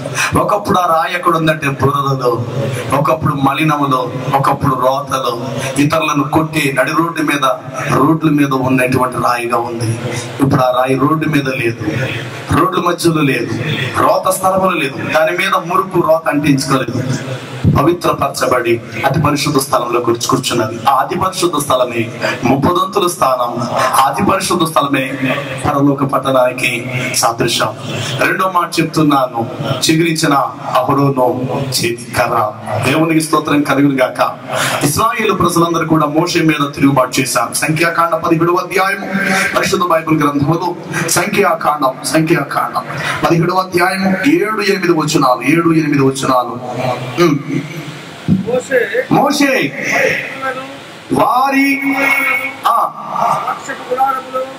వారి కర్రలను సాక్ష్యపు గుడారములో యెహోవా సన్నిధిని ఉంచెను. మరునాడు మోషే సాక్ష్యపు గుడారములోనికి వెళ్లి చూడగా లేవి కుటుంబీకుడైనటువంటి అహరోను యొక్క కర్ర చిగిర్చి ఉండెను. అది చిగిరించెను, పూలు పూసెను, పాదము. ఆ కుమారుడు చూస్తే గొప్ప కులస్తుడు. తల్లిదండ్రులు అన్నారు, ఏరా నువ్వు దాన్ని ఇంటికి తీసుకొస్తే మా శవాలు బయటకు వెళ్ళిపోతాయి, జాగ్రత్త. అయినప్పుడు కూడా తల్లి తండ్రి మాట లెక్క చేయలేదు. అతడు భార్యని ఎంతగానో ప్రేమించాడు. ఆ ప్రేమికురాల్ని పెళ్లి చేసుకున్నాడు, తెచ్చి ఇంట్లో పెట్టుకున్నాడు. తల్లి అంటున్నారే, ఇంట్లో పెద్దవాడు నువ్వు తప్పు చేస్తే పిల్లలకి మీ తమ్ముడికి సంబంధాలు ఎక్కడ వస్తాయిరా? అయినప్పటికీ వారి మాట వినలేదు, తెచ్చి ఇంట్లో పెట్టుకున్నాడు. దినాలు గడుస్తున్నాయి. మామగారికి అత్తగారికి ఏ మాత్రము కూడా కోడలంటే ఇష్టం లేదు. ఆ తర్వాత ఎలాగైతేనో రెండో కొడుకు పెళ్ళైంది, మూడో కొడుకు కూడా పెళ్ళైంది, 2 కోడలు వచ్చేసారు. వీడికి పెళ్ళ ఇంచుమించు 14 సంవత్సరాలు అయింది, కానీ గొడ్రాలుగానే మిగిలిపోయింది. ఈమె కడుపున బిడ్డలు పుట్టలేదు, గొడ్రాలుగా మిగిలిపోయింది. దాంతో అంటరానిది అన్నటువంటి పేరు ఉన్నది. ఆ కారణాన్ని బట్టి కొడుకుకు కొన్ని మాటలు ఎక్కించేశారు. ఒరే కొడుకా, నేను చెప్తే మా మాట నువ్వు ఎక్కడ లెక్క చేసావురా? దాన్ని తీసుకొచ్చి కొంపలో పెట్టుకున్నావు. అచ్చుడు గొడ్రాలది, వెనక ముందు ఎవరు లేని అనాథది. నువ్వు కనీసం నీ అత్తగారింటికి వెళ్ళి కూర్చోడానికి కనీసం అత్తగారు లాంటి ఎవరన్నా నీకు టీచర్ ఉండరా? దాని ముఖానికి ఒక తల్లా, ఒక తండ్రా, ఒక అన్నగారా ఎవరున్నారా? నువ్వు దాన్ని తీసుకొచ్చి ఇంట్లో పెట్టావు. రెండోది గొడ్రాలు, మూడోది అంటరానిది. ఇలాంటి మాటలు చెప్పి ఆవిడికి వినబడుతుండగానే, కోడలకి వినబడుతుంటుండగానే అత్తగారు ఏంటంటే, రే మంచి అమ్మాయిని తీసుకొచ్చి నీకు పెళ్లి చేస్తాను రా, ఎవరు తట్టు వస్తుంది నేను చూస్తాను, ఈసారి చక్కగా నువ్వు బిడ్డలకు అందుగా. 7 అనకాతల పెళ్లిళ్ళు అయినటువంటి మరుదులకు, కొత్తగా ఇంటికి వచ్చినటువంటి తోటి కోడళ్లకు పిల్లలు పుట్టేశారు. 2 ముగ్గురేసి 14 సంవత్సరాలు అయింది, కానీ కడుపున పిల్లడు కానీ ఏ బిడ్డ కనలేదు. ఇంట్లో ఒక గొడ్డు శాకరీ చేస్తుంది ఆమె. అత్తగారికి మామగారికి శాకరీ. తోటి కోడళ్ళు మైలు బట్టలు విడిచిపెడితే మైలు బట్టలు కూడా ఆమె కరెక్ట్. పిల్లలు వెళ్ళినటువంటి రోత కలిగిన బట్టలు కూడా ఉతకడం, ఇటు భర్త బట్టలు ఉతకటం, ఇంట్లో అంట్లన్నీ తోడం, అందరికి భోజనాలు పెట్టిన తర్వాత ఆఖరిలో ఏమైనా 4 మెతుకులు మిగిలితే ఆ 4 మెతుకులు తినేటువంటి తత్వము అలాంటి స్థితికి వచ్చేసేసింది. భర్త యొక్క మనసు భార్య మీద పూర్తిగా చెరిగిపోయినది. ఇంట్లో చాకరీ చేసి చేసి చేసి దవడ లోపలికి కలిపి లోపలికి వెళ్ళిపోయి మనిషి నల్లగా మారిపోయి స్వరూపం లేని దానిగా ఇంట్లో ఒక దాసిగా అన్యాయక మరింత బలహీనమైనటువంటి రీతిగా ఆమె పనిచేస్తున్న కారణాన్ని బట్టి చూడటానికి కనీసం కొంచెం కూడా అందం లేని స్థితిలో ఉంది. అలాగ ఉంటుండగా భర్త కూడా తల్లి మాటకు లోబడిపోయాడు, తండ్రి మాటలో వెళ్ళిపోయాడు. వీలైతే ఇంకో దాన్ని పెళ్లి చేసుకుందాం, ఇంటికి తెచ్చుకుందాం అన్న స్థితిలో ఎదురు చూస్తున్నాడు. ఆ విషయం భార్యకు తెలిసింది, కన్నీళ్లు కారుస్తుంది. తల్లి దగ్గరికి వెళ్ళి చెప్పుకుందాం అంటే తల్లిదండ్రులు చనిపోయారు. ఆ తల్లిదండ్రులకు ఆమె ఒక్కరిదే కుమార్తె, అన్నదమ్ములు ఇంకా లేరు కనుక ఎవరితో చెప్పుకుంటాదా ఆమె? అలాంటి స్థితుల్లో ఇంట్లో మైలు బట్టలు ఉతకటం, చుటిపోటి మాటలు, గొడ్రాలు అనటం, అందరూ పడుకున్న తర్వాత ఈమె ఒక సాప్ వేసుకుని మూలను పడుకోవటం. కనీసం భర్త లోపల పడుకున్నాడు కదా, కనీసం కాళ్ళు నొక్కుదారనుకుని భర్త దగ్గరికి వెళ్తే గబుక్కుని కళ్ళు తెరిచి చూసి గబగబ మంచం తీసుకొచ్చి రోడ్డు మీద వేసుకొని పడుకునేవాడు. రోడ్డు మీదకి వచ్చి భర్త కాళ్ళు దగ్గర వచ్చి కాళ్ళు ఎత్తండి మళ్ళా లోపలికి వెళ్ళిపోవడం. ఈమె లోపల పడుకుంటే ఈయన బయట పడుకోవడం, ఈయన బయట పడుకుంటే లోపల పడుకోవటం, మానసికమైనటువంటి స్థితి. అలాంటి జీవితంలో ఆమె తీర్మానం చేసుకుందట, నేను ఇంకెందుకు బ్రతకాలి, నాకెవరున్నారు, నేనెందుకు బ్రతకాలి, నాకెవరైనా ఉన్నారా, నా జీవితం ఎండిపోయింది, బ్రతుకుండి అంటే భర్త ఉండే కూడా 3 మారుదానిగా నేను మారిపోయా, నేను ఇంకెందుకు నేను బ్రతకాలి, ఈ రాత్రి నేను చనిపోతా, ఈ రాత్రి నేను చనిపోతా అని ఒక రాత్రి వేళ తీర్మానం తీసుకుంది. భర్త వచ్చాడు, భోజనం తీసుకొచ్చి ఎదురుగుంటా పెట్టింది, కంచం పక్కకు తోసేసి అమ్మా నీ చేత్తో అన్నం తీసుకొచ్చి పెట్టు అన్నాడు. భార్య పెట్టే కంచాన్ని పక్కన పెట్టాడు, తల్లి తీసుకొచ్చినటువంటి కంచంతో అన్నం తిన్నాడు. అందులో కాస్త మెతుకులు వదిలేస్తే ఆ మెతుకులు కళ్ళకద్దుకొని తిని ఇదే నాకు ఆఖరి ప్రసాదం అనుకొని కళ్ళకు తిన్నది. ఇంటి వాళ్ళందరూ పడుకుని పోయారు. ఆ రాత్రి వేళ అనుకుంది, ఉదయానికి నేను ఎవరికి కనబడకూడదు, ఈ రాత్రి నేను చనిపోవాలి అని అనుకొని ఆమె ఉంటున్నటువంటి గ్రామం ప్రాంతంలోనే ఒక పిల్ల కాలువ ప్రవాహంగా అప్పుడప్పుడు నీరు వస్తుంది, బహులోతు గలది.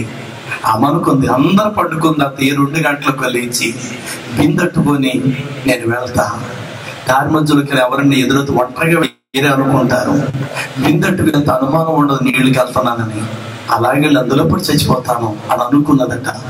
అన్నట్టుగానే బిందు పట్టుకుంది. ఇంటి వాళ్ళందరూ పండుకున్నారు.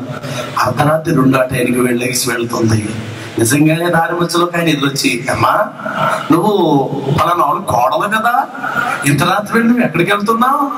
లేదయ్యా ఇంటికి చుట్టాలు వచ్చారు, నీళ్ళు అయిపోయి నీళ్లు తేడానికి వెళ్తున్నాను. వెళ్ళమ్మా అన్నట్టు చీకటిగా ఉంది, పలానా చోట దిగుదేమో అక్కడ జారుతుంది అన్నట్టు నీరు కూడా బాగా ప్రవాహంగా ఉంది, చూసుకొని వెళ్ళమ్మా. అలాగేనయ్యా వెళ్తాను అన్నట్టుగానే వెళ్ళింది. పాదాలు నీడలో పెట్టింది. కన్నీళ్ళైతే ఆ నీళ్ళల్లో పడుతున్నాయి. ఆమె కాచే కన్నీళ్ళు ప్రారంభ రోజులు జ్ఞాపకం చేసుకుంటుంది. తన భర్త తనను చేపట్టుకొని తీసుకొచ్చిన రోజులు, తన భర్త తన తల్లిదండ్రులను ఎదిరించి తను పెళ్లి చేసుకొని నువ్వు లేకపోతే నేను చచ్చిపోతాను సుమా అని చెప్పిన రోజు, వీలైతే నువ్వు నేను ఒకేసారి ఎదురు దూకు చనిపోదాం అన్న రోజులు. ఆఖరికి భార్య తీసుకెళ్లి మంచినీళ్ళు ఇచ్చిన గ్లాస్ పక్కన పెట్టి అమ్మా నాకు దావతేస్తుంది, నీ చేతితో మంచినీళ్ళు తీసుకొని రా, అమ్మా నాకు ఆ గ్లాస్ నీ చేతితో కంచం పట్టుకుని భోజనం తీసుకొని రా. ఆ స్థితికి దిగజారిపోయేసరికి ఇంక నేను ఎవరి కొరకు బ్రతకాలని కన్నీళ్లు కాచి తొలిటి దినాలన్నీ కూడా జ్ఞాపకం చేసుకుని ఆ నదులకు వెళ్తుంది. నడుం దాకా నీళ్లు వచ్చేసేసి రొమ్ము స్తన్యము వరకు కూడా నీళ్లు వచ్చేసి ఇక కాస్త లోపలికి వెళ్ళిపోదాం అనుకునే సమయంలో ఒక మెల్లని స్వరం అర్ధరాత్రి మీకు వినపడుతుందట, అమ్మా ఒక్కసారి నా వైపు తిరిగి చూడు అని. తను అనుకుంటుందట, పిచ్చిదాన్ని నా మనసు నన్ను అలా పీడిస్తుందేమో, నన్ను పిలిచిన వాళ్ళు ఎవరున్నారు, నాకు అమ్మ ఉందా బాబు ఉన్నాడని నా అమ్మాని పిలడానికి అని అనుకుంటూనే వెళ్ళిపోతుంది. మరలా స్వరమేంటి, అమ్మా ఒక్కసారి నా వైపు వెనక్కి తిరుగు చూడు అనేటప్పటికి ఒక్కసారి మళ్ళా నిజంగా వెనక్కి తిరుగు చూసేసరికి ప్రియులారా క్రీస్తు ప్రభు వారి యొక్క సిలువ దర్శనం కలిగింది ఆమె. దేవునికి స్తోత్రం. ఆయన ముఖంలో నుండి కన్నీళ్లు కారుస్తూ ఆమె వైపు చూస్తూ, నా చెంతకు రా, నేను నీకు తండ్రినై ఉన్నాను, నన్ను మర్చిపో. నీ చిన్నతనంలో నువ్వు సండే స్కూల్కి వెళ్ళే రోజుల్లో నీ తల్లి చిన్నప్పుడు నీకు నేర్పించిన పాఠాలను మర్చిపోయావేమో, కానీ నీ భర్తను పెళ్లి చేసుకుని అన్యురాలుగా మారిపోయి బొట్టు పెట్టుకొని పూజలు చేసి నీ అత్తమామలకు భయపడిపోయి ఆ విధంగా నువ్వు అందులో కలిసిపోయి నన్ను మర్చిపోయావేమో, కానీ నేను మాత్రం నిన్ను మర్చిపోలేదు అని చెప్పేసి ప్రభు ఆమెతో మాట్లాడేసరికి వెంటనే కన్నీళ్లు కార్చింది. ప్రభువా, నేను నీకోసం బ్రతుకుతాను ప్రభువా, నీకోసం బ్రతుకుతాను ప్రభువా అని కన్నీళ్లు కార్చి ఒడ్డు మీదకి వచ్చేసింది. యథారీతిగా వచ్చి తడిచిన బట్టలు ఇప్పేసేసి చక్కగా పడుకుంది. ఉదయమైనది. ఇల్లంతా వాతావరణం చాలా నెమ్మదిగా ప్రశాంతంగానే ఉన్నది. సమయం గడిచింది. మామగారికి పెరాలసిస్ వచ్చింది. కాలు చెయ్య నోరు పడిపోయింది. కాలు చెయ్య నోరు పడిపోయేసరికి ఇంట్లో రెండో కోడలు రెండవ కొడుకు ఆలోచించుకున్నారు, ఇంక ఇంట్లో ఉంటే ఇంక మనం ఉన్నట్లే, ఈ దుర్వాసనకి కొంపకి ఈ గదిలో మనం ఉన్నట్లే. అది ఇంచుమించు 4 పోర్షన్లు కలిగినటువంటి ఇల్లు. మనకి కొంపలో ఉండదు, బయటకి ఎక్కడికన్నా వెళ్ళిపోదాం. రెండో కొడుకు కోడలు వెళ్ళిపోయారు. మూడో కొడుకు మూడో కోడలు కూడా వెళ్ళిపోయింది. ఇక ఇంట్లో పెద్ద కోడలు ఉంది. ఈ పెద్ద కోడలు మామగారికి సాక్రీ చేయటం. మామగారికి సాక్రీ చేస్తున్న సమయంలోనే అత్తగారికి క్యాన్సర్ పుండు వచ్చినది. ఈయన ఒక మంచం మీద ఇటు అత్తగారిని తల్లిలా చూసుకొని అత్తగారికి సాక్రీ చేసింది, ఇటు మామగారికి సాక్రీ చేస్తుంటే వాళ్ళిద్దరు కూడా కన్నీళ్లు గార్చన్నారమ్మా, ఎన్నో మాటలు నేను నిన్నన్నాం, కానీ మమ్మల్ని పట్టించుకునే వాళ్ళేరు. నిన్ను అట్టరాందానన్నో పరాందానన్నావు, ఒరే దీన్ని వదిలేరా, రోడ్డు మీద తీసుకెళ్ళి వదిలే, అసలు దీని తరపున ఎవడు గట్టిగా మాట్లాడుతాడో చూద్దాం, ఎన్నో మాట్లాడినాం. అలాంటిది మాకు నువ్వు సాక్రీ చేస్తావు తల్లి అని చెప్పి కన్నీళ్లు గార్చారు. ప్రభువుని గురించిన వార్త వారికి చెప్పినది. మామగారు స్వస్థపరచబడ్డాడు, అత్తగారు స్వస్థపరచబడ్డాడు. వారిని ప్రభువులోకి నడిపించాడు. ఆ తర్వాత కఠినముగా ఉన్న భర్త యొక్క మనసు మారినది. భార్య మీద ప్రేమ అనురాగాలు పెరిగినాయి. వారి యొక్క దాంపత్య కలయిక జీవితంలో 3 బిడ్డలనిచ్చాడు. దేవునికి స్తోత్రం కలుగునుగాక. గుడ్రాలుగా ఉన్నటువంటి ఆమెకు దేవుడు 3 బిడ్డలనిచ్చాడు. ఆ తరువాత ఆ కుటుంబాన్ని క్రీస్తు యొక్క రక్షణలోనికి నడిపించుకోగలిగినది. దేవుని బిడ్డలారా, ఒక రాత్రి ఆమె తీర్మానం తీసుకుంది, నేను ఎవరి కొరకు బ్రతకాలి, నేను ఎవరి కొరకు నేను బ్రతకాలి, చనిపోవాలి. అరే చనిపోవాలనుకునేటువంటి ఆమె విషయంలోనే ప్రభు ఆమెను దర్శించినప్పుడు, ప్రభువా నాతో మాట్లాడు నాయన, నీ పాదాల దగ్గరనే గడుపుతానయ్యా అని ఆయన పాదాల దగ్గర నువ్వు తీర్మానం చేసుకుని ఆయన ప్రత్యక్షపు శాసనాలు ఎదుట కర్ర ఉంచినట్లుగా నీవు ఉంటే ఆయన నీ జీవితాన్ని చిగురింపచేయడా, నీ బ్రతుకును స్థిరపరచడా. గొడ్రాలుగా ఉండి నలుమూల గోడల మధ్యలో కురుంగిపోయి కన్నీళ్లు కారుస్తున్నావే, కానీ పరిపూర్ణంగా నీ పాపాన్ని ఒప్పుకొని ప్రభు పాదాల దగ్గరకు వచ్చినట్లయితే 3 బారిన నీ జీవితాన్ని ఆయన చిగురింపచేస్తాడు. దేవునికి స్తోత్రం కలుగును గాక. కర్రలో ఉన్న గుణం ఏమిటి, లేక చెట్టులో ఉన్న గుణం ఏమిటంటే, చెట్టు ఎదుగుదలకు సాదృశ్యం. విత్తనముగా ఉండదు, ఆ విత్తనం మహావృక్షముగా మారుతుంది. చెట్టు అనే దానిలో ఉన్న గుణం ఏంటంటే ఎదుగుదలకు సాదృశ్యం. క్రీస్తు వలె మనము అన్ని విషయములో ఉండినట్లు, అన్ని విషయములో ఎదుగున్నట్లు మనము క్రీస్తు ప్రేమలో ఎదుగుదుము. చెట్టులో ఉన్న గుణము ఎదుగుదలకు సాదృశ్యం. చెట్టులో ఉన్న గుణము దారిపోతున్న వారికి నీడనిచ్చే గుణం. చెట్టులో ఉన్న గుణము సువాసనిచ్చే గుణం. ఆ చెట్టులో ఉన్న గుణం ఏమిటంటే ఆకలి తీర్చే గుణం.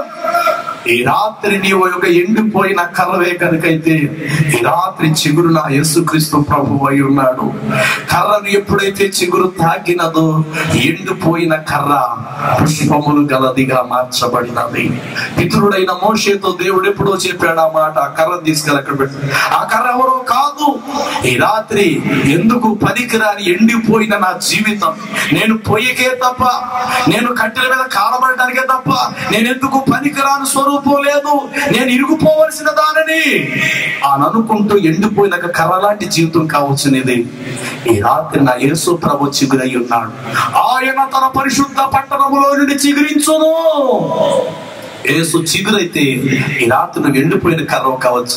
ఎండిపోయిన కర్ర అనబడిన నిన్ను చిగురు వచ్చి తాకితే గనుక ఈ రాత్రి నీ జీవితంలో ఆత్మ సంబంధమైన ఫలాలను చూడగలుగుతావు.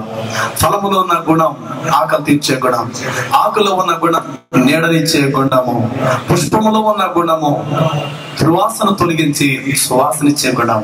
ఈ రాత్రి ఆ విధమైనటువంటి విశ్వాసమే కనుక నీవైతే నీ మాటలు ఇతరులకు ఆకలి తీర్చాలి, నీ ప్రార్థన ఇతరులకు సువాసనివ్వాలి, నీ పవిత్రమైన జీవితం ఇతరులకు సువాసనివ్వాలి, జీవపు వాసనగా ఉండాలి. నీ నీడకు వచ్చినటువంటి అనేక జీవితాలకు నువ్వు ఒక ఆశ్రయ కేంద్రముగా పురముగా ఉండాలి. నీకు నాము యొద్దకు వచ్చి వారికి క్రీస్తు వాక్యమును నువ్వు పంచుచు నీళ్ళు అనేకులకు నివాసముగా విశ్రాంతి ఇచ్చే స్థలముగా ఉండి వారిని నీడలోనికి నడిపించి సువాసన ఇచ్చి వారి ఆకలి తీర్చి ఒక విశ్వాసగా ఉండాలని చెప్పి ఈ రాత్రి దేవుని వాక్యం చెప్తున్నది. నీ జీవితం ఎండిపోయిన కర్ర కావచ్చు. ఎండిపోయిన కర్ర కొంటే నీకు విలువ లేదు. ఎండిపోయిన కర్ర చిగురించిన తర్వాత నా జీవితానికి విలువ వచ్చింది. మూడో మాట చూస్తే బంగారపు గిన్నె. బంగారం యొక్క పుట్టిక ఎక్కడంటే బంగారం కూడా మట్టిలోనిది. బంగారం అన్నంత మాత్రం పైనుంచి ఊడిపడేదేం కాదు. అది ఎంత గొప్ప బంగారం కావచ్చు గాక బంగారం కూడా మట్టిలోనిది. ఆదాము అనబడిన మొదటి మనుషుడు మట్టిలోని వాడు, చెట్టు మట్టిలోనిది, కర్ర అనబడింది మట్టిలోనిది, రాయి కూడా మట్టిలోనిది, ఆఖరికి బంగారం కూడా మట్టిలోనిది. ఈ బంగారము గిన్నెగా చేయబడినది. దేవుని వాక్య భాగంలో ఆఖరికి వచ్చిన చూసుకొని ఇక మనం ముగించుకుందాం.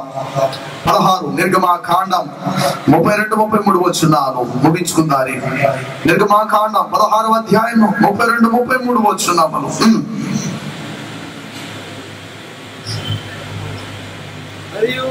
మరియు మోషే ఇట్లా నేను యెహోవా ఆజ్ఞాపించిన ఐగుప్తు దేశంలో నుండి మిమ్మల్ని బయటకు రప్పించినప్పుడు అరణ్యములో తినుటకు నేను మీకు ఇచ్చిన ఆహారం మీ వంశస్థులు చూసినట్లు వారు తమ యొక్క ఉంచుకొనుటకు దానితో ఒక ఓమేరు పట్టు పాత్రను నింపవలెను.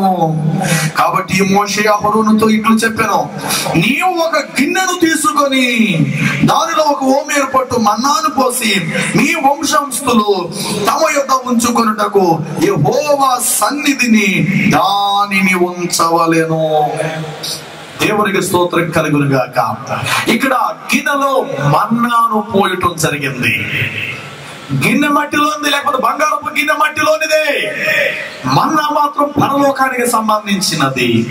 కర్రపు సంబంధమైనది, చిగురు పర సంబంధమైనది, రాయపు సంబంధమైనది, వాక్యము పర సంబంధమైనది. అలాగే ఇక్కడ బంగారపు గిన్నె మట్టికి సంబంధించినది. కానీ ఆ యొక్క గిన్నెలోనికి వచ్చి కూర్చున్న మన్నా దేవదూతలు భుజించు పరలోక పట్టణపు మన్నా. ఇశ్రాయేలీయులు 40 సంవత్సరాలు అరణ్య యాత్ర చేస్తున్నప్పుడు ఆకాశము నుండి వర్షము కురిపించినట్లుగా దేవుడు మన్నాను కురిపించారు. ఆ మన్నా కొత్తిమీర గింజల వలె తేనె వలె మధురముగా ఉండేను. మన్నా పడిన తొలి దినాలలో ఇశ్రాయేలీయులు వల్ల దొరకదేమో అనుకొని సంచులలో గిన్నెలలో మన్నాను కూర్చేసుకున్నారు, దాచేసుకున్నారు కక్కుర్తుపడి. మరుసటి రోజు అయ్యేసరికి మన్నా కుళ్ళిపోయినది, పురుగు పట్టినది. అప్పుడు దేవుడు చెప్పాడు, ఓ ఇశ్రాయేలు ప్రజలారా, ఏ రోజుకి ఆ రోజుకి ఫ్రెష్ గా నేను మీకు ఇస్తా. ఏ రోజుకి ఆ రోజు పరలోకము నీకు ఆహారం పంపిస్తా. ఈ రోజు పండితే రేపటికి మీరు ఉంచుకోవాల్సిన పని లేదు, రేపటికి ఎల్లుండి ఉంచుకోవాల్సిన పని లేదు. ఏ రోజు ఆ రోజు పగటికి పగలు రాత్రి నేను పంపిస్తాను అన్నప్పుడు ఆ రోజు నుండి వారు మన్నాను కూర్చుకోవటం మానేశారు. గమనించండి, వాక్యం చెప్తుంది, దావీదు చనిపోయి అతడు సమాధి చేయబడి కుళ్ళిపోయెను, దావీదు శరీరము పురుగు పట్టెను, అతని సమాధి నేటికి మన మధ్య ఉన్నది. దావీదు ఎవరిని గూర్చి అయితే ప్రవచించెనో ఆ క్రీస్తునాథుడు కుళ్ళ పట్టలేదు. దేవునికి స్తోత్రం కలుగును గాక. అంతకు పూర్వం వచ్చినటువంటి మన్నా పురుగు పట్టి కుళ్ళిపోయినది. ఇప్పుడు ప్రత్యేక దేవుడు చెప్పాడు, మోషే ఈసారి ఫలానా స్థలములో నేను మన్నాను కురిపిస్తున్నాను, నీవెళ్ళ అహరోనుతో మాట చెప్పు, ఒక ఓమేరు పట్టు మన్నాను ఒక గిన్నె గిన్నెలో ఉంచు. వెంటనే మోషే వచ్చి అహరోనుతో చెప్పారు, అన్నయ్య నువ్వు వెళ్ళి అర్జెంట్ కదా, దేవుడు చెప్తాడు ఒక గిన్నెను తీసుకొని పలానా ప్లేస్ లో మన్నా ప్రత్యేకంగా పంపిస్తాను, అదంతటా కురిసేది కాదు, ఒక ప్రత్యేక పంపిస్తాడు మన్నాను. ఆ మన్నాను తెచ్చి ఈ గిన్నెలో వేసి దాచి పక్కనట్రా అని చెప్పి మోషే తన అన్నగారైన అహరోనుతో చెప్పాడు. వెంటనే అహరోను వెళ్ళాడు, ఆకాశం నుండి ప్రత్యేక మన్నా కురిచినది, ఆ మన్నాను గిన్నెలో వేశాడు. ప్రభువు యేసు యోహాను సువార్త 6వ అధ్యాయంలో చెప్తాడు, పితరులు అరణ్యములో మన్నాను తిని చనిపోయిరి, అయితే నిజమైనటువంటి మన్నా నేనే. ప్రైజ్ ది లార్డ్, హల్లెలూయా. పరలోక తండ్రి నీకు అనుగ్రహించిన నిజమైన మన్నా, నిజమైన జీవ ఆహారమును నేనే, నన్ను తినువాడు ఎన్నడును చనిపోడని నేను మీతో నిశ్చయముగా చెప్పుచున్నాను అన్నాడు. ఈ మన్నా ఎవరికి సాదృశ్యం అంటే క్రీస్తు ప్రభువుకి సాదృశ్యం. అంతకు ముందు కురిసినటువంటి మన్నా సామాన్యమైనటువంటిది. ఆ గిన్నెలో ప్రత్యేకంగా దాసి పెట్టమనేటువంటి ఆ పరలోకపు మన్నా క్రీస్తు నాథుడు పరలోకము నుండి ఈ లోకానికి త్వరలో వస్తాడు, ఆయన జీవాహారంగా మారతాడు అని చెప్పటానికి ఆ మన్నా సాదృశ్యమైనది. ఆ మన్నాను బంగారపు గిన్నెలో పెట్టారు, ఆ గిన్నెను తీసుకెళ్లి ఇప్పుడు మందసములో పెట్టారు. ఎందుకు అలా చేయమన్నాడు ఇక్కడ దేవుడు మోషేతో అంటే, రాబోయే రాబోయే రాబోయే రాబోయే రాబోయే తరములు మీ పిల్లల పిల్లల పిల్లల పిల్లల పిల్లల వారు మిమ్మల్ని అడగచ్చు, అరే మా దేవుడట, ఇశ్రాయేలు దేవుడట, యెహోవా అట, అరణ్యములో అట, మరి మా పితరుల్ని ఎలా పోషించాడు, మన్నాతో పోషించాడట, నిజంగా మన్నా ఎలా ఉంటదంటావు అని రాబోయే రోజుల్లో వారు అడుగుతారేమో. అలా అడుగుతారు ఖచ్చితంగానే. వారి కన్నులు ఎదుట జ్ఞాపకార్థముగా ఉండునట్లు ఈ మన్నాను తీసుకెళ్ళి అందులో పెట్టి వారికి సాక్షాత్ముగా అందులో పెట్టు అని దేవుడు చెప్పాడు. ఇప్పుడు ఈ యొక్క మన్నా గిన్నె దేనికి సాదృశ్యము అని అంటే సాక్షపు జీవితానికి సాదృశ్యం. గత కాలములో దేవుడు ఈ విధముగా పోషించాడు సుమా అని చెప్పటానికి, వారు కన్నులారా చూడటానికి ఈ గిన్నెలో మన్నాను పోషించుము అని దేవుడు చెప్పాడు. ఈ బంగారపు గిన్నె దేనికి సాదృశ్యం అంటే విలువైన సాక్షపు జీవితానికి సాదృశ్యం. దేవునికి స్తోత్రం కలుగును గాక, హల్లెలూయా. ఆ స్థిరత్వానికి సాదృశ్యం, చెట్టు ఎదుగుదలకు సాదృశ్యం. బంగారపు గిన్నె పవిత్రమైన సాక్షపు జీవితానికి సాదృశ్యం. ఒక పాపి అనబడినటువంటి క్రూరుడు, ఇతరులకు కీడు చేసి రాతి వంటి స్వభావం కలిగినటువంటి వ్యక్తి పవిత్రపరచబడి అనేకులకు నీడనిచ్చే వృక్షముగా మారి అనేకులకు పవిత్రమైన సాక్ష్యపు జీవితాన్ని కలిగి ఉండాలి. బంగారము విలువ గలది. దేవునికి స్తోత్రం కలుగుగాక. బంగారములో ఉన్న గుణం ఏంటో తెలుసా? ఆపద కాలములో అది సహాయపడుతుంది. ఇంట్లో డబ్బులు లేవు, పిల్లోడు చూస్తే హాస్పిటల్ తీసుకెళ్ళాం, 10,000 రూపాయలు అవుతుంది. వెంటనే మెడలో ఉన్న చైన్ గొలుసును తీసుకెళ్లి తాగడ పెడితే అలా 10,000 రూపాయలు ఇవ్వచ్చు. అంటే ఆపద కాలములో అది ఆదుకోగలుగుతుంది. ఈ రాత్రి మన్నాను కలిగి ఉన్న గిన్నెవు నీవైతే ఇతరుల జీవితాలకు నువ్వు మేలు చేసేటువంటి వ్యక్తిగా ఉండాలి. గిన్నె మానవుడికి సాదృశ్యం, మన్నా క్రీస్తుకి సాదృశ్యం. రాయి పాపికి సాదృశ్యం, రాయి మీదకి వచ్చిన వాక్యం క్రీస్తుకు సాదృశ్యం. కర్ర పాపిన మానవునికి సాదృశ్యం. కర్ర కలిగి ఉన్న చిగురు, కర్ర మీదకి వచ్చి పూసిన ఆ చిగురు క్రీస్తునాథునికి సాదృశ్యం. దీనిని అపోస్తుడైన పౌలు గారు క్రొత్త నిబంధనలో చెప్పాడు.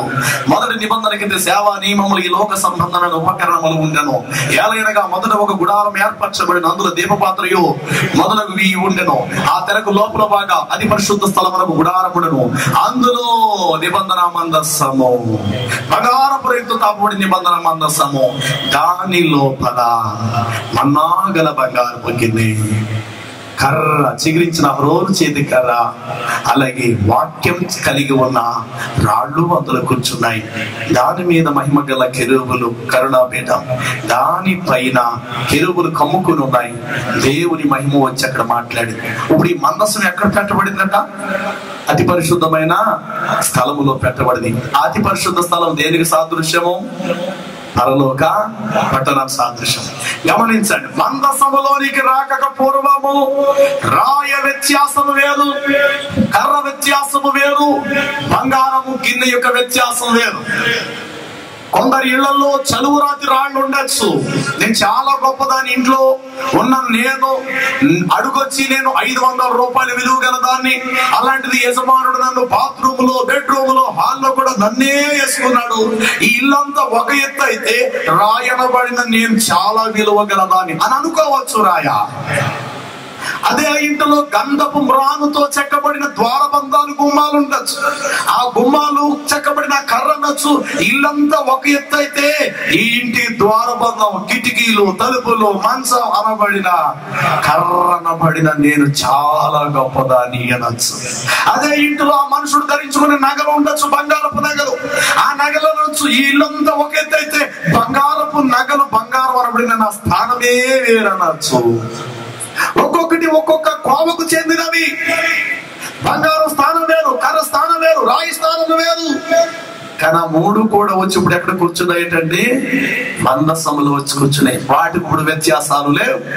నేటి దినాన క్రీస్తు సంఘములోనికి కులానికి బ్రాహ్మణుడు వస్తున్నాడు, కులానికి మహమ్మదీయుడు వస్తున్నాడు, కులానికి చౌదరీసు, రెడ్లు, కాపులు, ఇంకా ఎవరైనా రావచ్చు. నిమ్మల చేతని చెప్పుకుంటున్న వాడు రావచ్చు, ఇంకెవరైనా రావచ్చు గాక. వేరు వేరు కులాలు, వేరు వేరు జాతులు ప్రజలు వస్తున్నారు. వచ్చిన తర్వాత వాటికి వ్యత్యాసం లేదు. Praise the lord.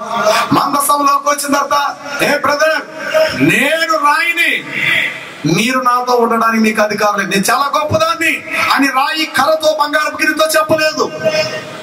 అలాగే కర్ర వచ్చి నేను చిగిరించిన దానిని, రాయనబడిన నీకంటే బంగారపు గిన్నె కంటే చిగిరించిన కర్ర నేను గొప్ప అని చెప్పుకోలేదు.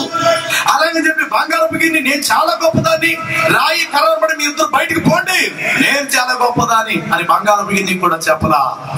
ఈ 3 కులాలు, వ్యత్యాసాలు, హోదాలు, అంతస్తులు, వ్యత్యాసాలు వేరు వేరైనప్పటికీ అవన్నీ కూడా వచ్చి మందసభలో మౌనంగా కూర్చున్నాయి. దేవుని స్తోత్రం చెప్తాం. హల్లెలూయా.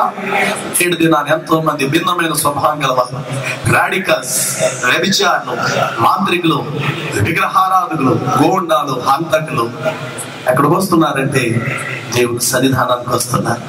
బ్రదర్ బాగున్నారా? బాగున్నామ్మా. మా ఇంటికి మీరు భోజనానికి వస్తారా? ఎందుకు రావు తల్లి? ఒకప్పుడు మీలాంటి ఏమన్నా భోజనానికి కాదు కదా, మీలాంటి వాళ్ళు నీడ పడితే మేము ఇష్టపడేవాళ్ళం కాదమ్మా. ప్రభువుని కలిగి ఉన్నాను, నీవు తిన్న కన్సోలని మేము భోజనం చేస్తామమ్మా. అరే ఎంత గొప్ప ప్రేమ, ఎంత గొప్ప ప్రేమ. ఒకప్పుడు వాళ్ళ చేతితో నీళ్ళు ఇస్తే అబ్బాయి మేమెక్కడ, మా స్థానం ఏంటో తెలుసా, వాడు మా కాడి కింద ఉండాలండి, మేము చాలా గొప్పవాడు అని అనుకునే స్వభావం గలవారు ఈరోజు క్రీస్తు వాక్యాన్ని కలిగిన తర్వాత దీనులుగా మార్చబడుతున్నారు.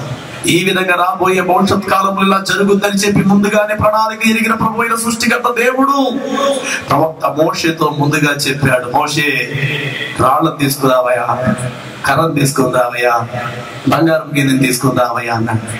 ఆ కర్ర, రాయి, బంగారపు గిన్నె లోకములో ఆధిక్యతలు, అధికారాలు సాదృశ్యం. తిమోతి 2వ పత్రికలో 2వ అధ్యాయము 20వ వచనంలో ఈ మాట చెప్తారు. గొప్ప ఇంటిలో ఎండి పాత్రలు, బంగారు పాత్రలు మాత్రమే కాక కర్ర వీయును, మట్టి వీయును కూడా కలవు. ఇందులో కొన్ని ఘనతకు, మరికొన్ని ఘనహీనతకు వాటిని వినియోగిస్తారు, వినియోగపడతాయి అన్నాడు. అలాగే గొప్ప ఇల్లు పరలోక పట్టణమే. ఆ ఇంటిలో ఈ రాత్రి కాల సమయంలో నువ్వు క్రీస్తుని కలిగి చిగిరిస్తే కర్రగా నువ్వు అక్కడ ఉంటావు, చిగిరించిన కర్రగా. ఈ రాత్రి క్రీస్తుని కలిగి ఉంటే, వాక్యమును కలిగి ఉన్న రాయిగా నువ్వు అక్కడ ఉంటావు. అలాగే మన్నాను నువ్వు కలిగి ఉంటే, క్రీస్తు ప్రభువు మన్నా జీవాహారాన్ని నువ్వు కలిగి ఉంటే బంగారపు గిన్నెగా నువ్వు కలిగి ఉంటావు. మన్నా లేకపోతే బంగారపు గిన్నెకు విలువ లేదు, వాక్యము చెక్కబడకపోతే రాయికి విలువ లేదు, చిగురు అనేది పూయకపోతే కర్రకు విలువ లేదు. యేసు క్రీస్తు అనబడిన వాడు నీ జీవితంలో లేకపోతే నీ కులములు ఎంత గొప్పవాడమైనా, ఎంత మతస్థుడిని, ఎంత హోదా గలవాడమైనా, ఎంత గొప్ప అధికారమైనా, ఎంత గొప్ప జ్ఞానమైనా సరే నీ జీవితానికి విలువ లేదు గాక, విలువ లేదు. నీ జీవితానికి విలువ ఇచ్చేవాడు, నిత్య జీవానికి తీసుకొని వెళ్ళేవాడు ఆ ప్రభువైన యేసుక్రీస్తు మాత్రమే ఒక్కడు. దేవునికి స్తోత్రం. ఆయనే చిగురై ఉన్నాడు, ఆయనే వాక్యమైనాడు, ఆయనే నిజమైన మన్నా ఉన్నాడు. దయచేసి అందరూ ఒకసారి లేచి నిలబడదాం, ప్రార్థన చేసుకుంటారు. ప్రార్థన చేసుకుని 1 నిమిషం వెళ్ళిపోతుంది. ప్రార్థన ఆశీర్వాదం తీసుకొని ఈ స్థలం నుండి మనం కదిలి వెళ్తున్నాం.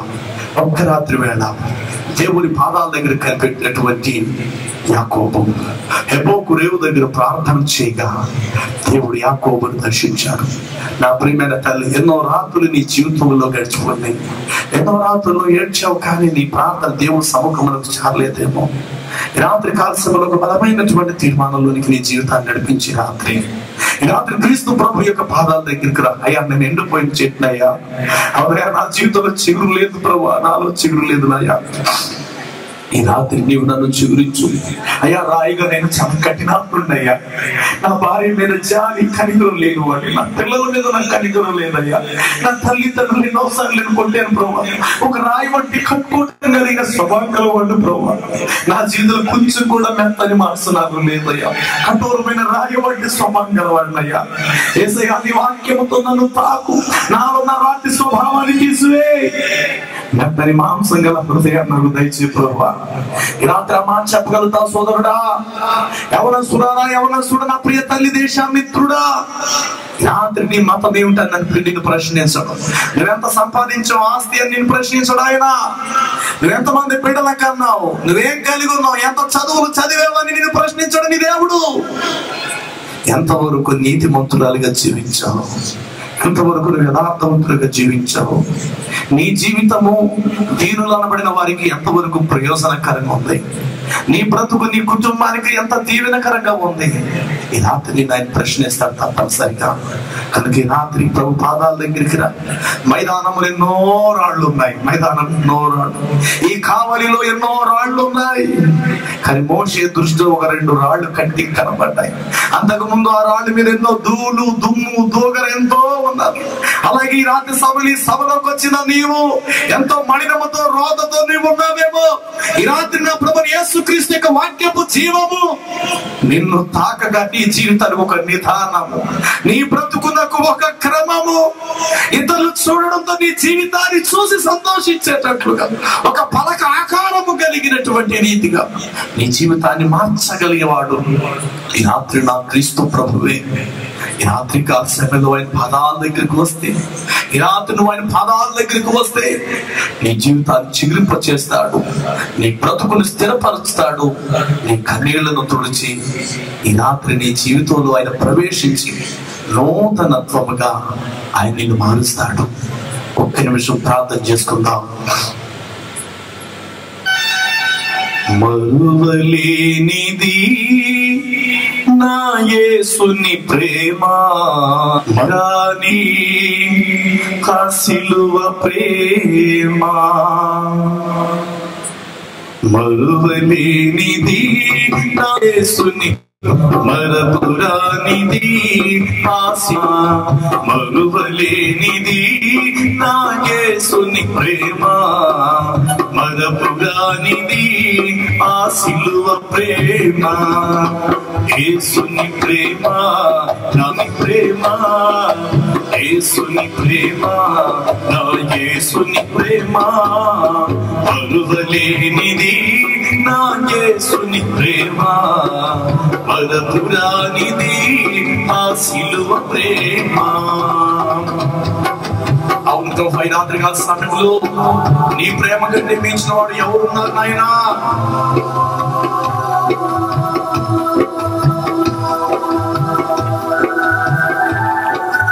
నాన్న వారు నన్ను విడిచిపెట్టిన, ఆయన వారు నన్ను కాదని ధృవీకరించిన, నీవు నన్ను మర్చిపోయే దేవుడు కాదు.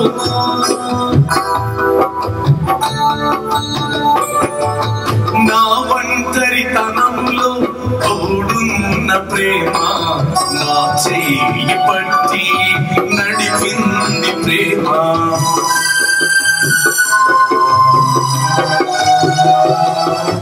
నా ఒంటరితనంలో తోడున్న ప్రేమ, నా చెయ్యి పట్టి నడిపింది ప్రేమ, నా కన్నుల కన్నీళ్లు తుడిచింది ప్రేమ, నా కన్నుల కన్నీళ్లు తుడిచింది ప్రేమ, నా గుండెలో తుమ్ము ఎదిగింది ప్రేమ, నా గుండెలో తుమ్ము ఎదిగింది ప్రేమ, యేసుని ప్రేమ నా యేసుని ప్రేమ, యేసుని ప్రేమ నా యేసుని ప్రేమ, మరువలేనిది నా యేసుని ప్రేమ, మరపురానిది ఆ సిలువ ప్రేమ, మరపురానిది ఆ సిలువ ప్రేమ, నా పాపములను భరించిన ప్రేమ,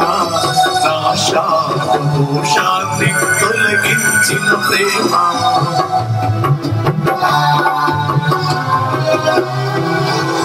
నా పాపములను భరించిన ప్రేమ, నా శాపదోషాన్ని తొలగించిన ప్రేమ, యెరూషలేము వీధులలో చూపింది ప్రేమ, యెరూషలేము వీధులలో చూపింది ప్రేమ, నా శాపభారాన్ని మోసింది ప్రేమ, నా శాపభారాన్ని మోసింది ప్రేమ, యేసుని ప్రేమ, నా యేసుని ప్రేమ, యేసుని ప్రేమ, నా యేసుని ప్రేమ, మరువలేనిది నా యేసుని ప్రేమ, మరువరానిది నా సిలువ ప్రేమ, మరువలేనిది నా యేసుని ప్రేమ, మరుపురానిది నా సిలువ ప్రేమ,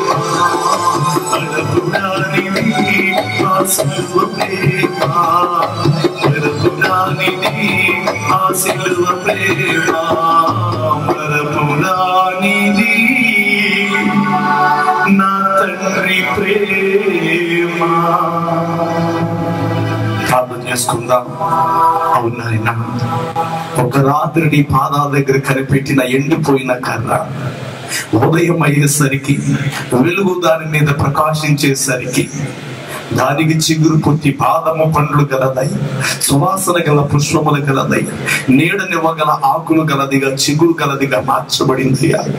నీ పాదాల దగ్గరికి తేబడిన కఠోరమైనటువంటి కఠినము గల ఒక రాయి నీ పాదాల దగ్గర వచ్చి నీ పాదాల దగ్గర పడిపోవడంతో వాక్యము దానిని చెక్కి, అగ్ని దానిని కాల్చి, వాక్యము దాన్ని చెక్కబడడంతో విలువ లేని రాయకు విలువ వచ్చిందయ్యా.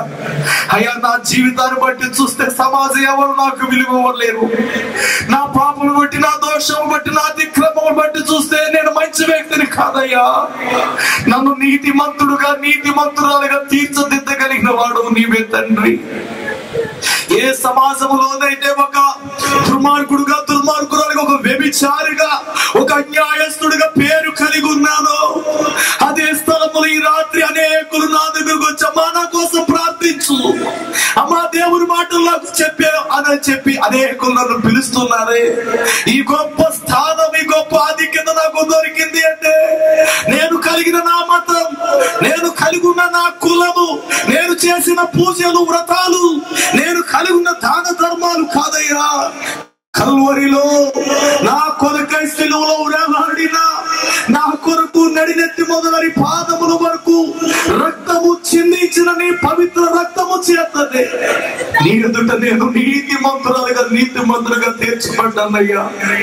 అనేకులు ఒకప్పుడు నా వైపు వేలెత్తి చూపించేవారు, అవకాశము దొరికితే నన్ను వాడుకోవాలని ఎదురు చూచేవారు. అలాంటిది ఈ రోజు నా కోసము కన్నీళ్లు కాచి ప్రార్థన చేయమ్మా అని ఇతరులను ఆ విధముగా ప్రేమించిన ఆహ్వానిస్తున్నారు అంటే ఎంత గొప్ప స్థానాన్ని ప్రభువా నాకు ఇచ్చావు. ఇది కేవలం నీ వల్లనే సాధ్యమైనది కదా, ఇది నీ వల్లే సాధ్యమైనది. ఎన్నో రాత్రులు నిర్వ్యక్తమైన స్థలాల్లో నేను గడిపేదయ్యా. ఎన్నో రాత్రులు నా శరీరాన్ని ఎన్నో స్థలాల్లో అక్రమముగా అనేకులతో రాత్రులు నేను గడిపేదయ్యా.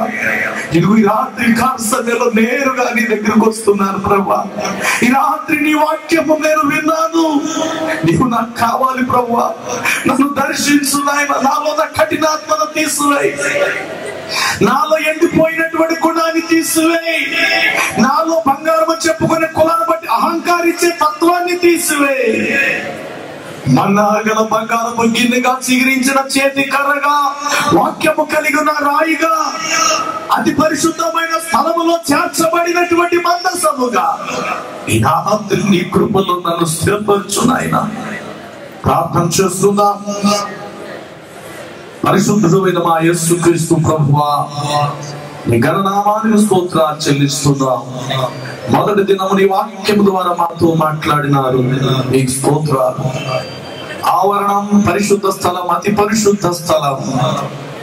100 నుండి 60, 60 నుండి 30, అలాగే 30 నుండి 60, 60 నుండి 100 స్థానానికి రావాలని మీరు 2 పర్యాములు 2 విధాలుగా చెప్పారు.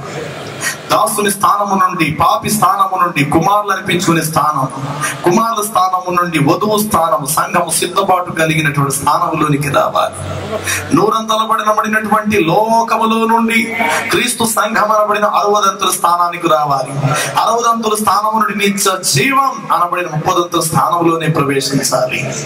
యేసయ్యా, ఇట్టి కృప నాకు ప్రసాదించిన ఆయన స్తోత్రాలు చెల్లిస్తున్నాను నాయన. ఇదిగో ఈ రాత్రికాల సమయంలో ఈ వాక్యం వినని ప్రజల కోసమే మరొక పర్యాయం ప్రార్థిస్తున్నాను నాయన. బలపరచు, వారు వెళుతున్న సంఘాలను బలపరచు.